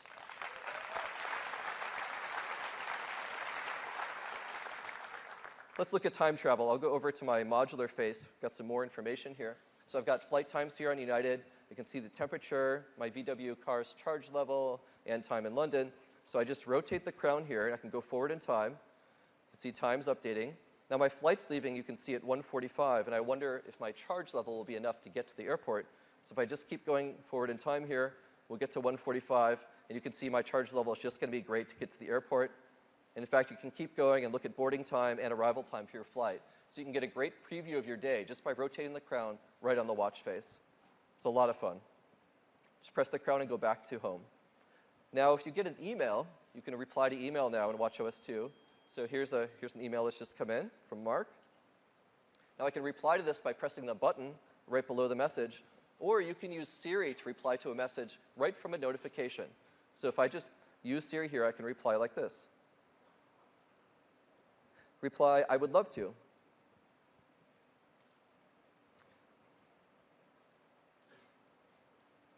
So Siri's making the message there. It's created a response. I just press send, and it now goes off to Mark. So just by pressing the crown, you can use Siri to send a message right from your wrist. Now let's look at a few third-party apps. So let's look at the VW app you saw in slides a second ago. And I'll show you how that works. Here it is. Now I can lock my car just by pressing this control right here. Responds right away. You can see the app also opened very quickly. And I can control the temperature here that we were looking at before by just rotating the crown. You can see how responsive it is as I go up and down through temperatures here. Really, really cool. I'll get it nice and warm for me, so when I go down there, it'll be nice and toasty. Okay, turn it on. All right, I've got confirmation that it actually enabled that on my car now. Now, access to the mic is going to be really helpful in apps. And some of the apps that will really benefit are communication apps, like WeChat. A lot of messages sent via WeChat are actually audio messages. So let's see how that'll work now with watchOS 2. See, I've got some messages here. There's one from Becky. And I can reply here just by pressing the reply button. And you can see I've got a microphone now, so I can do an audio response. Let's do that. That sounds great. So you can see as I was recording it, it got the audio levels of my voice, and now it sent that to Becky. I can also reply with stickers here. There's different categories of them. And with the digital crown now, being able to connect to your UI, I can just flip through recent stickers and pick one quickly that I like, and then just send that one as well. So very fast to interact now with all these new controls you have available in watchOS 2. Now let's look at the Vine glance. Vine is a great example of playing back video on the watch, and its format is really perfect for the watch face. So here's a recent one on Vine.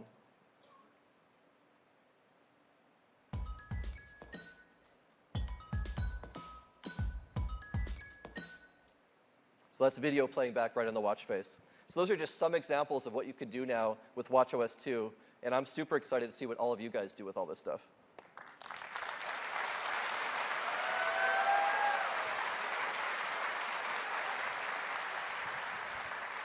So some great new enhancements coming, as well as some super powerful app development tools for you.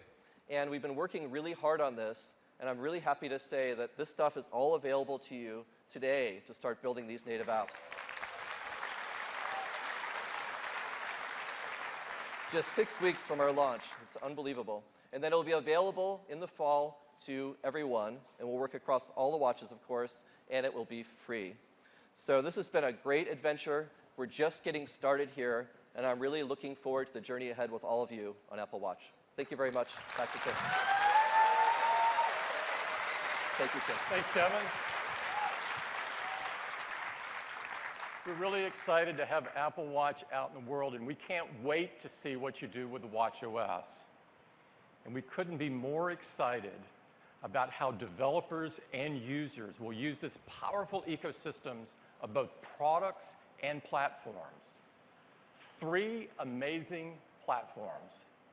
The opportunities really are limitless. Now, before we close this morning, we do have one more thing.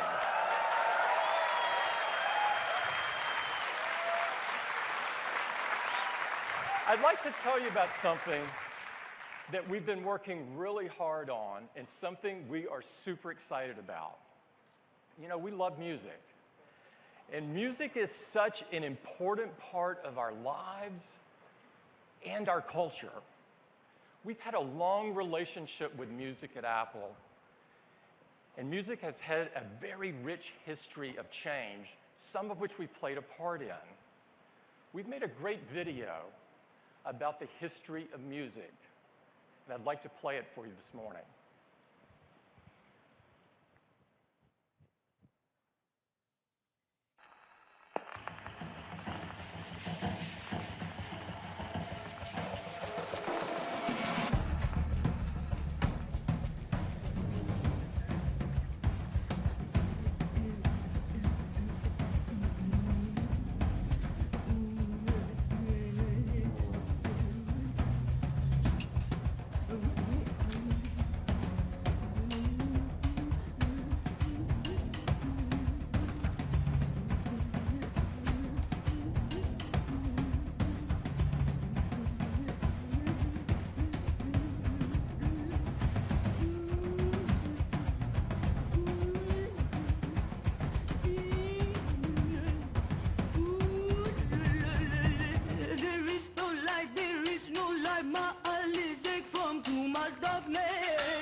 Today we're announcing Apple Music, the next chapter in music, and I know you are going to love it.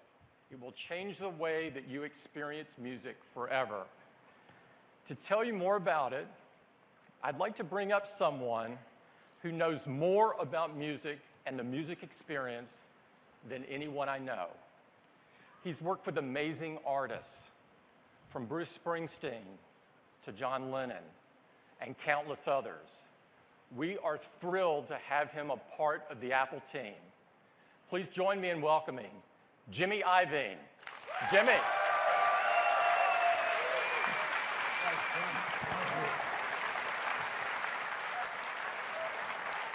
Thanks, Tim. Wow, it's really an honor to be here. I'm here because in 2003, the record industry was a ball of confusion. We had Napster, we had LimeWire, we had BitTorrent, this giant invader from the north, technology.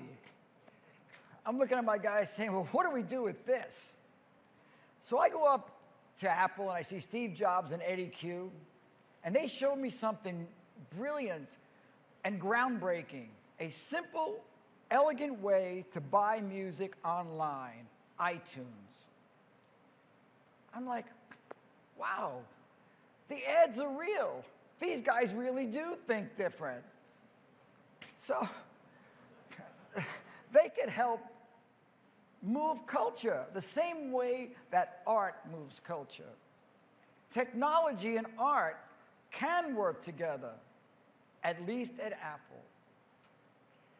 So now, 2015, music industry is a fragmented mess. If you want to stream music, you can go over here. If you want to stream some video, you can check some of these places out. If you want to follow some artist, there's more confusion for that.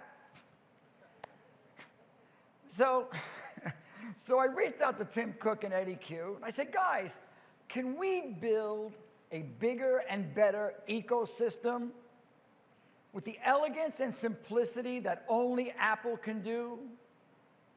One complete thought around music. And from that, I'm standing here today so proud of everyone that's worked so hard. And I'm going to introduce you to Apple Music.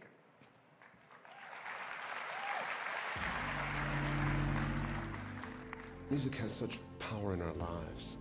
The way we listen to and experience music is undergoing a profound change these days. To have access to nearly all the music in the world at our fingertips and in our pockets is remarkable. And yet, there needs to be a place where music can be treated less like digital bits and more like the art it is, with a sense of respect and discovery. And if that place could actually accommodate and support the artists who make the music, not just the top-tier artists, but the kids in their bedrooms too, provide them all with a home and a way to engage with their audiences, that would be pretty great. And that's what we set out to do with Apple Music.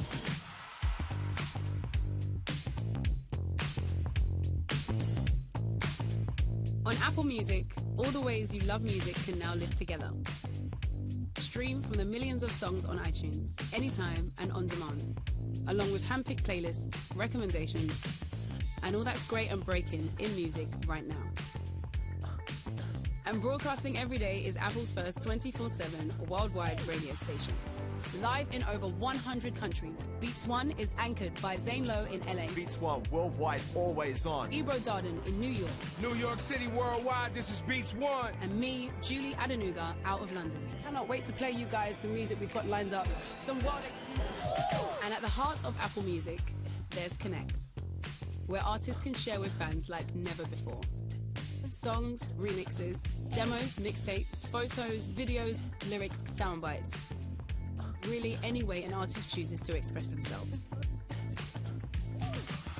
For fans, we've tried to create a complete experience by combining the catalog of the world's music with the music that's not in that catalog yet, direct from the artist to you, and the shared experience of Beats One. For artists, we've built an ecosystem we hope can start to provide the tools to grow, nurture, and sustain careers. One place, one complete thought around music.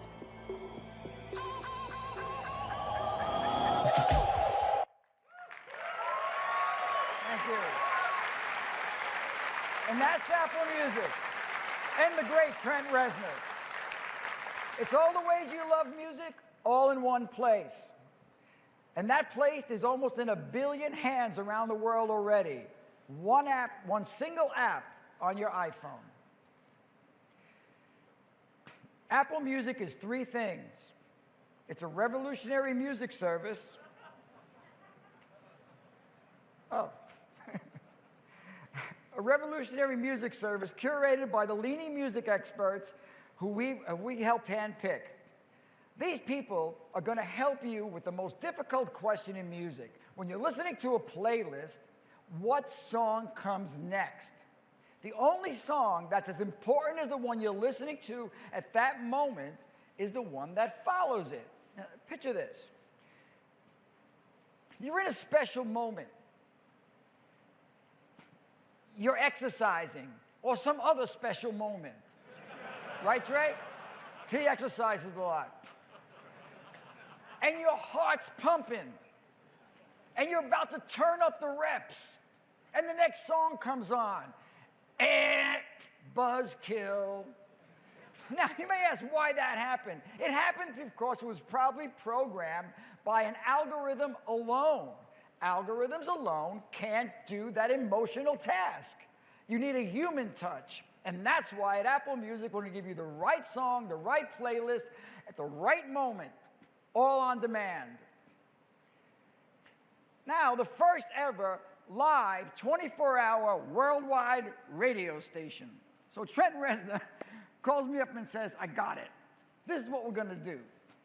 Let's build the first ever worldwide live radio station broadcast from 3 cities that plays music not based on research, not based on genre, not based on drum beats, only music that is great and feels great.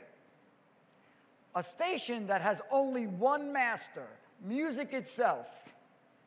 So I said, why do artists always have the greatest ideas that are practically impossible to execute?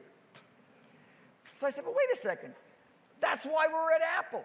We're at Apple to help artists' dreams be realized. So we built the station, and it's a music lover's dream. If you love great music without any restrictions, you're going to love Apple Music's Beats One. Finally Connect, a fantastic way for established and new and even unsigned artists to connect directly with music lovers anywhere. This is going to be very powerful for musicians. Can you imagine being an up-and-coming artist and being able to share your music on the biggest music platform in the world that people already have, Apple Music? Remember, this is an ecosystem. It's built to fit together. It feeds off each other. When you upload your music to Apple Music, anything can happen. So now let me leave the real heavy lifting to my great friend Eddie Q and tell you how this all works together.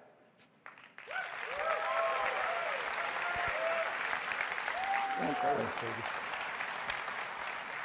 Thank you, Jimmy. It's great to be here this morning with you.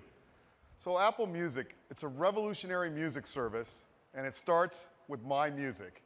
We've added some great new features from iTunes, like the Up Next queue, and also your recently added albums and songs right across the top, and all of the music you've purchased, along with the playlists you've created on your Mac or your iPhone, are right here.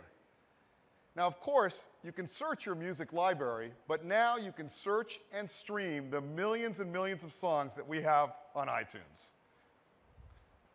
Now, in addition to My Music, when you can stream and listen to any song you want, you need a great place to start.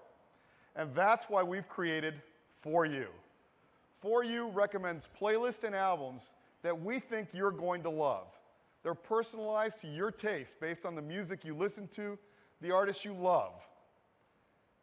And it isn't just algorithms.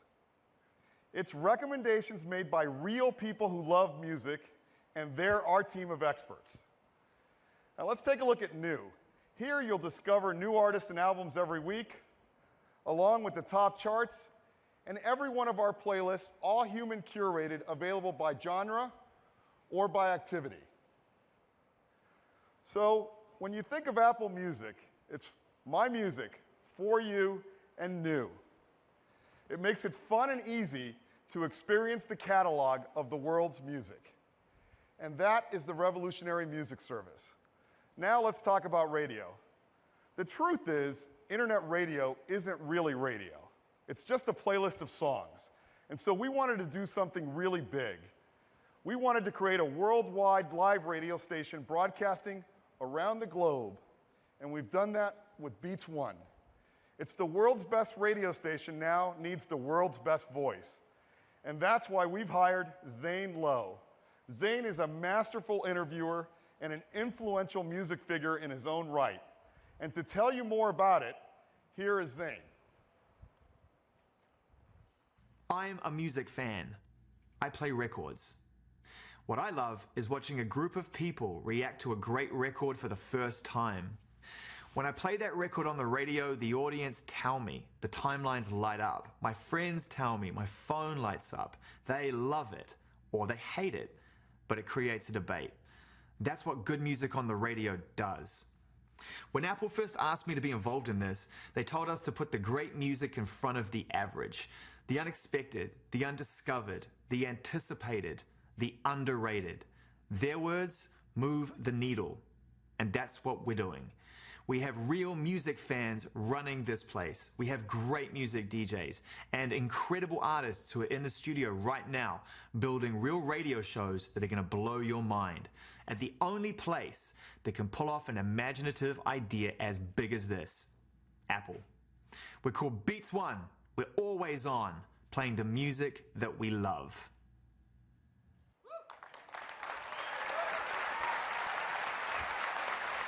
So, Beats One, it's worldwide, it is live, it is broadcasting 24/7, and it is coming from New York, LA, and London. And that is radio. Next, we wanted to find a way to bring fans closer to the artists they love, and we call it Connect. Now, it's a place where artists are free to upload their music, their videos, their photos, all directly to a fan. Let's take Pharrell, a favorite musician and songwriter of mine. Now, he's prolific, and he does a lot. And let me show you how it works with Connect. He takes a lot of photos. He writes a lot of lyrics. He's experimenting and mixing songs all the time. Or he just has something new and interesting to say. Well, all of this lives right in Connect.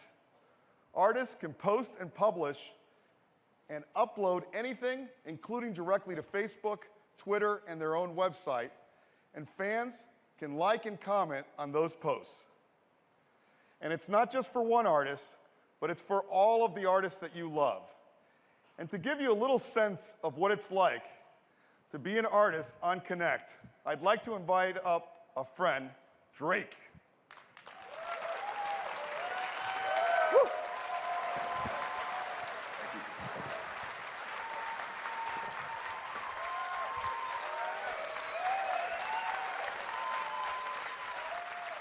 Thank you. I want to say, honestly, what an honor it is to be in this room with so many individuals that have changed the way in which the world relates to technology. So give yourself a round of applause, please. For example, I bought this vintage Apple employee's jacket using a tool known in the rap world as the internet. It's going to be huge this year. It's out of this world. He's excited. He knows about it, that guy right there. No, honestly, in all seriousness, I came here today to share my story about the way technology changed what I do for a living. I'm from Toronto, Canada.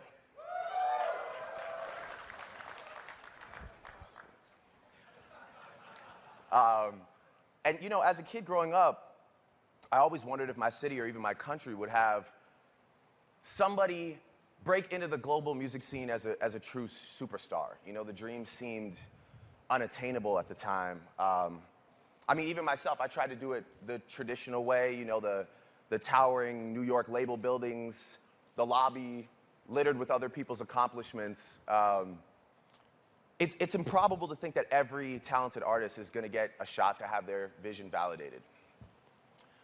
And then that's when the game changed. And we had to change it. Myself and my team brought our vision and our music directly to the people. And that was kind of the first time that we really got noticed. The dream of being a new artist like myself 5 years ago and connecting directly with an audience has never been more close and reachable than right now. See, now we encourage you to spend the time on your body of work. Spend the time on your craft. Assemble the right body of work. And instead of having to post your stuff on all these different and sometimes confusing places, it all lives in one very simple, very easy place, and that is Connect. It's right from where you are, in your city, in front of your computer. And this approach is how we broke in 2008, and it has been perfected and simplified, of course, by the great people at Apple. So, you know, as I'm working tirelessly on this next album, this comes at the perfect time for me. Given the great success of my last mixtape that went directly to iTunes, this really, I can't wait to incorporate Apple Music and especially Connect into what I'm doing next. I'm really excited about what I'm working on. And as an artist, I can say, for all those kids sitting at home, it's truly amazing to be part of something that I believe in. And this is something that simplifies everything for the modern musician like myself and the modern music consumer like you. So I hope you enjoy Apple Music. I hope you enjoy Connect. My name is Drake, and thank you for your time. Appreciate it.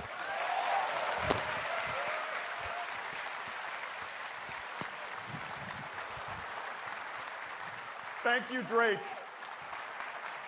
And that is Connect. Now, I'd love to give you a demo of Apple Music, but before I start, I do want to wish Phil Schiller a happy birthday. Oh!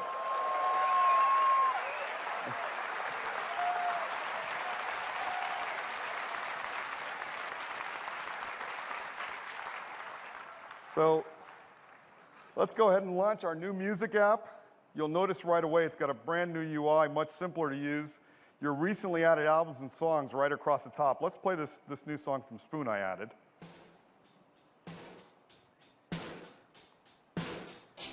One of the things you'll notice, we have a new mini player across the bottom that always shows you what's playing. And if I tap on it, I get full screen and I can see the beautiful artwork, all the playback controls. I can just swipe down and it disappears. Now, I like looking at my music by artists. It's really easy to do that too. I'll just tap on albums, switch to artists, and let's take a look at Aretha Franklin. First thing you'll notice is we add beautiful artwork to all the artist pages. Notice as I swipe up, it goes away, and you see Aretha at the top. Now, no demo goes complete without playing this song.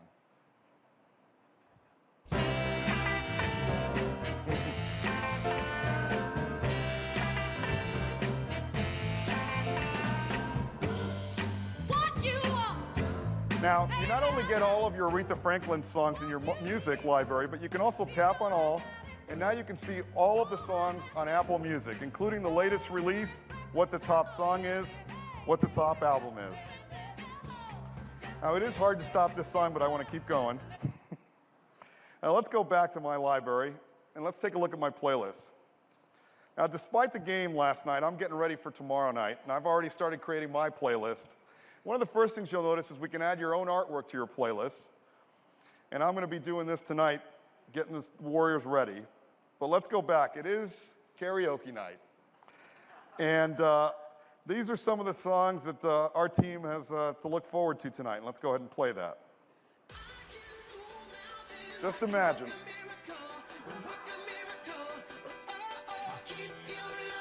Now, if I tap on the mini player, I can see the full screen. If I tap on the right-hand side next to the playback controls, I can see the complete playlist, and it's very easy for me to reorganize it. Let's say I want to move Jealous back up, and now that'll be the next song that plays. It's that simple.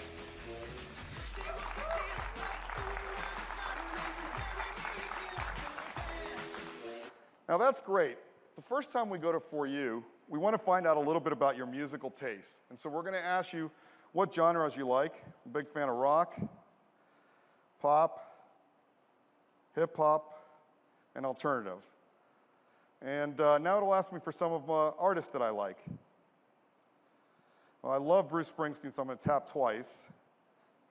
I like Lord, like Alabama Shakes. And now we're going to take all of this information you provided along with all of your playlist and the songs that you purchased on iTunes, and we're going to make recommendations just for you. So here's one inspired by Bruce Springsteen. Here's one called Bring the Big Rock. Let's play that. That's a great Foo Fighters song. I can just tap and see the rest of the songs. Definitely going to like this playlist. Now here's another one from Pharrell. And I also get new albums that are available to me and even some classic albums that I should be listening to. And so here are some brand new albums from the artists that I really love. Now here's an interesting one. A Cuban playlist. You might be wondering, how did that get in there? Well, I like a lot of Latin music. And so Apple Music knows that, and it's recommending this playlist to me. Let's take a look at it.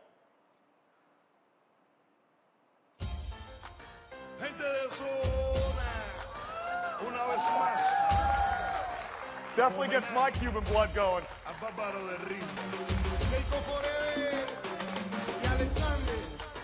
Now this is a playlist I definitely want to keep.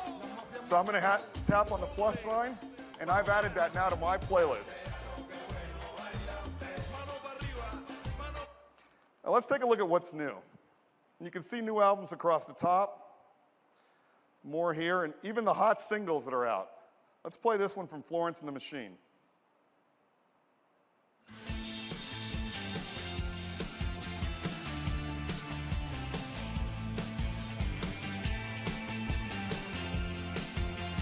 I can keep scrolling and see some recent releases.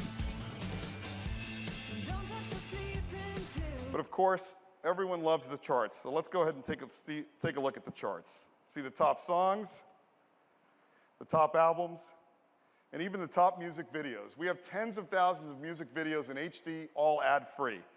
Let's take a look at this one from Mark Ronson.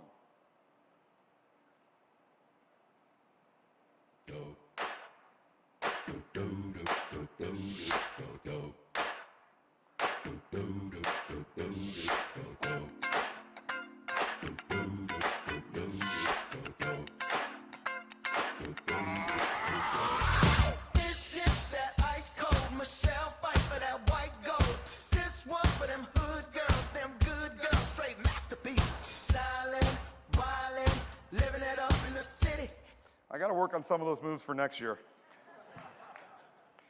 Now, sometimes you just want to sit back and let someone else be your DJ. And so let's go to radio.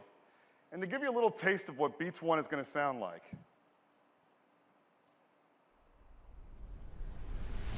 We welcome our special guest, Florence from Florence and the Machine. On paper, it sounds like super not how you think like a rock and roll album would be made. Wasn't it you in your sweatpants? It was me in an anorak cycling to the studio.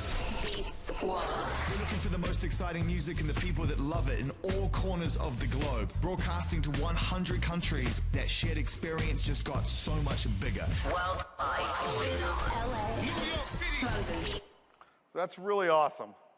Now let's take a look at Connect and see what some of my favorite artists are up to. So here's Pharrell, some behind-the-scenes footage. Here's Chris Cornell. This is an interesting one. He's actually posted lyrics of a new song that's coming out before, obviously, he's even recorded it. Here's Bastille. They're working on their next album. Let's see what they have to say. Mark is just through here, and we're working on a song called Blame, which some of you might have heard at festivals or gigs before, but we're really excited to have finally recorded it. It's a song about gangsters, and yeah, this is the riff, which we're really happy with it. We think it's sounding great.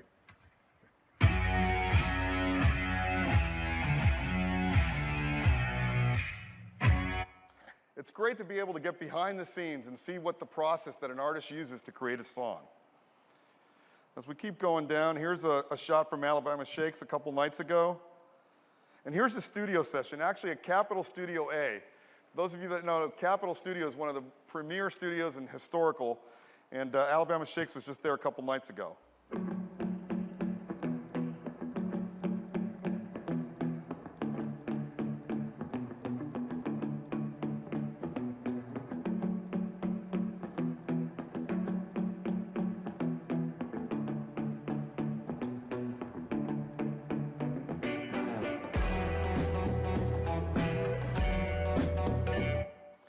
Again, be able to see things you've never been able to hear or see.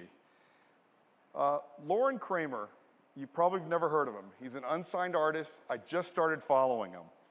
He's actually posted a new song right up on Connect, and I'd love to play it now. It's the first time anyone's heard it.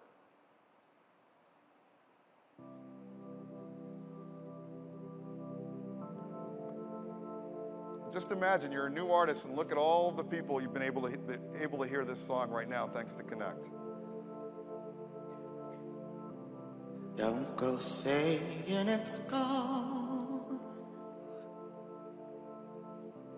Don't go saying you're done. So Lauren Kramer, remember that name. We think he's going to be really, really huge. Now, of course, you can always search for music across all of our millions and millions of songs, but I like to do a little bit of stuff with Siri, because Siri's been learning a lot more about music. Play Born to Run.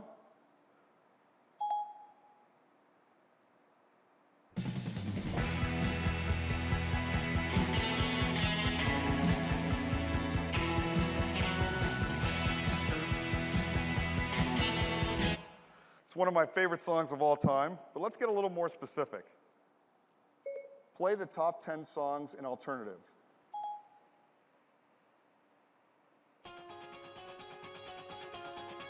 Oh, don't you dare look back, just keep your eyes on me. I said you're holding back. She said shut up and dance. And if I tap on the up next cue, I can see all of the top 10 songs and what's next.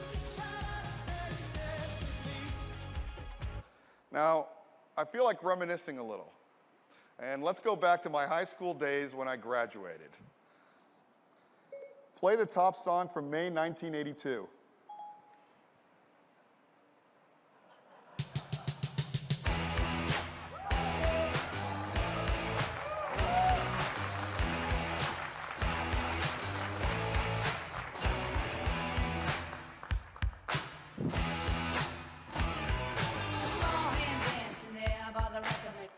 Now, that brings back some memories, but we'll leave that for another time. Now, have you ever gone to a movie and you love the soundtrack or the song that was on there, but you don't know the name, or you've forgotten about it later? Well, it's really easy with Siri. Play the song from Selma.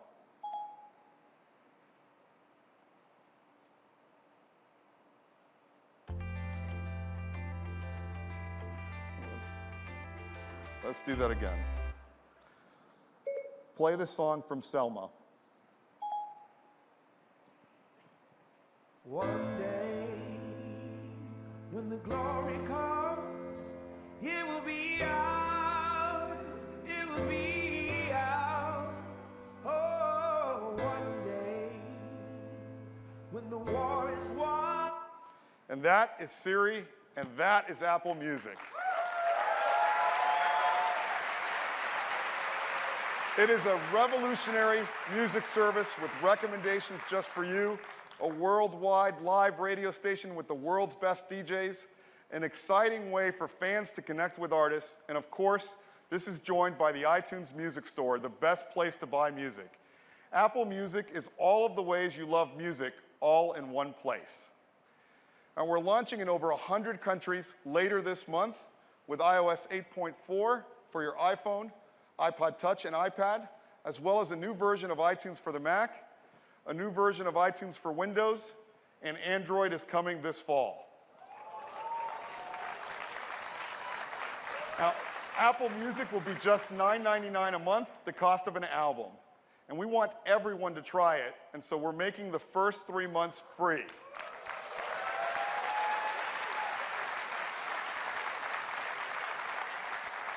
Now, we want to do something really great for families. Today, you have to buy a music subscription for each and every person. Or you share an account even though you're not supposed to, and now all of you can't play at the same time, and your playlists and recommendations get all messed up. Well, with Apple Music, for just $14.99, you can have up to 6 family members. Everyone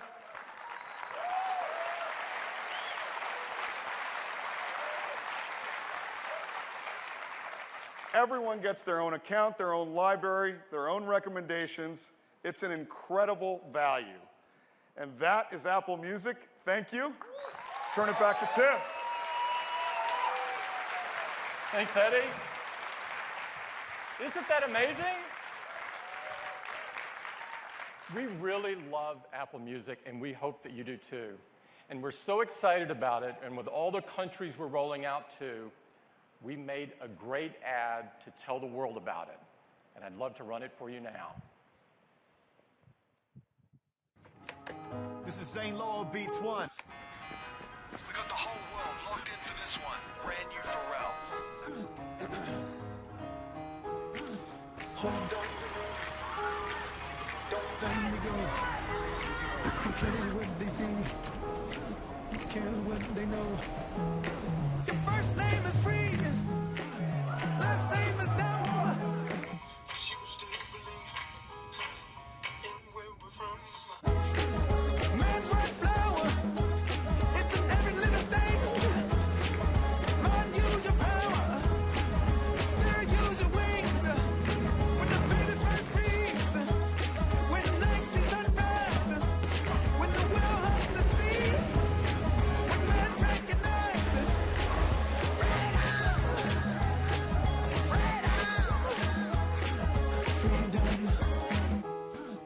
Freedom.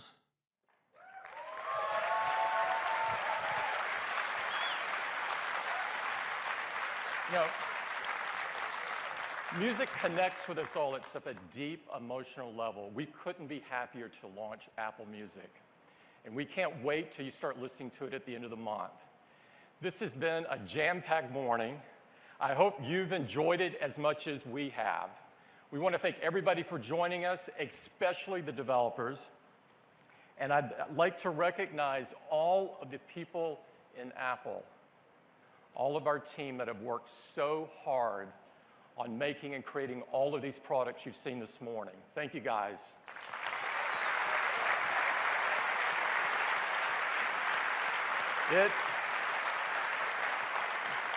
It is an incredible privilege of a lifetime to work with them.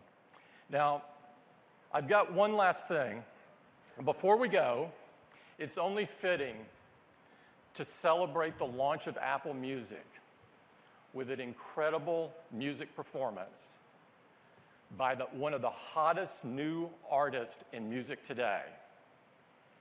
And it's not only a hot new artist, but he's going to do a worldwide premiere of his newest song this morning.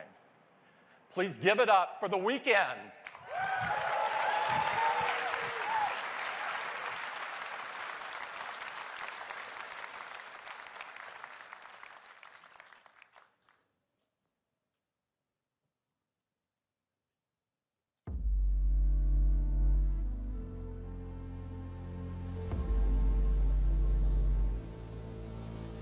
And I know she'll be there for me, at least we'll both be numb. And she'll always get the best of me, the worst is yet to come. But at least we'll both be beautiful and stay forever young. This I know, yeah, yes I know. She told me don't worry about it. She told me don't worry no more. We both know we can't go without it. She told me you'll never be alone. I can feel my face when I'm with you. But I love it. But I love it. Oh, I can feel my face when I'm with you. But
again.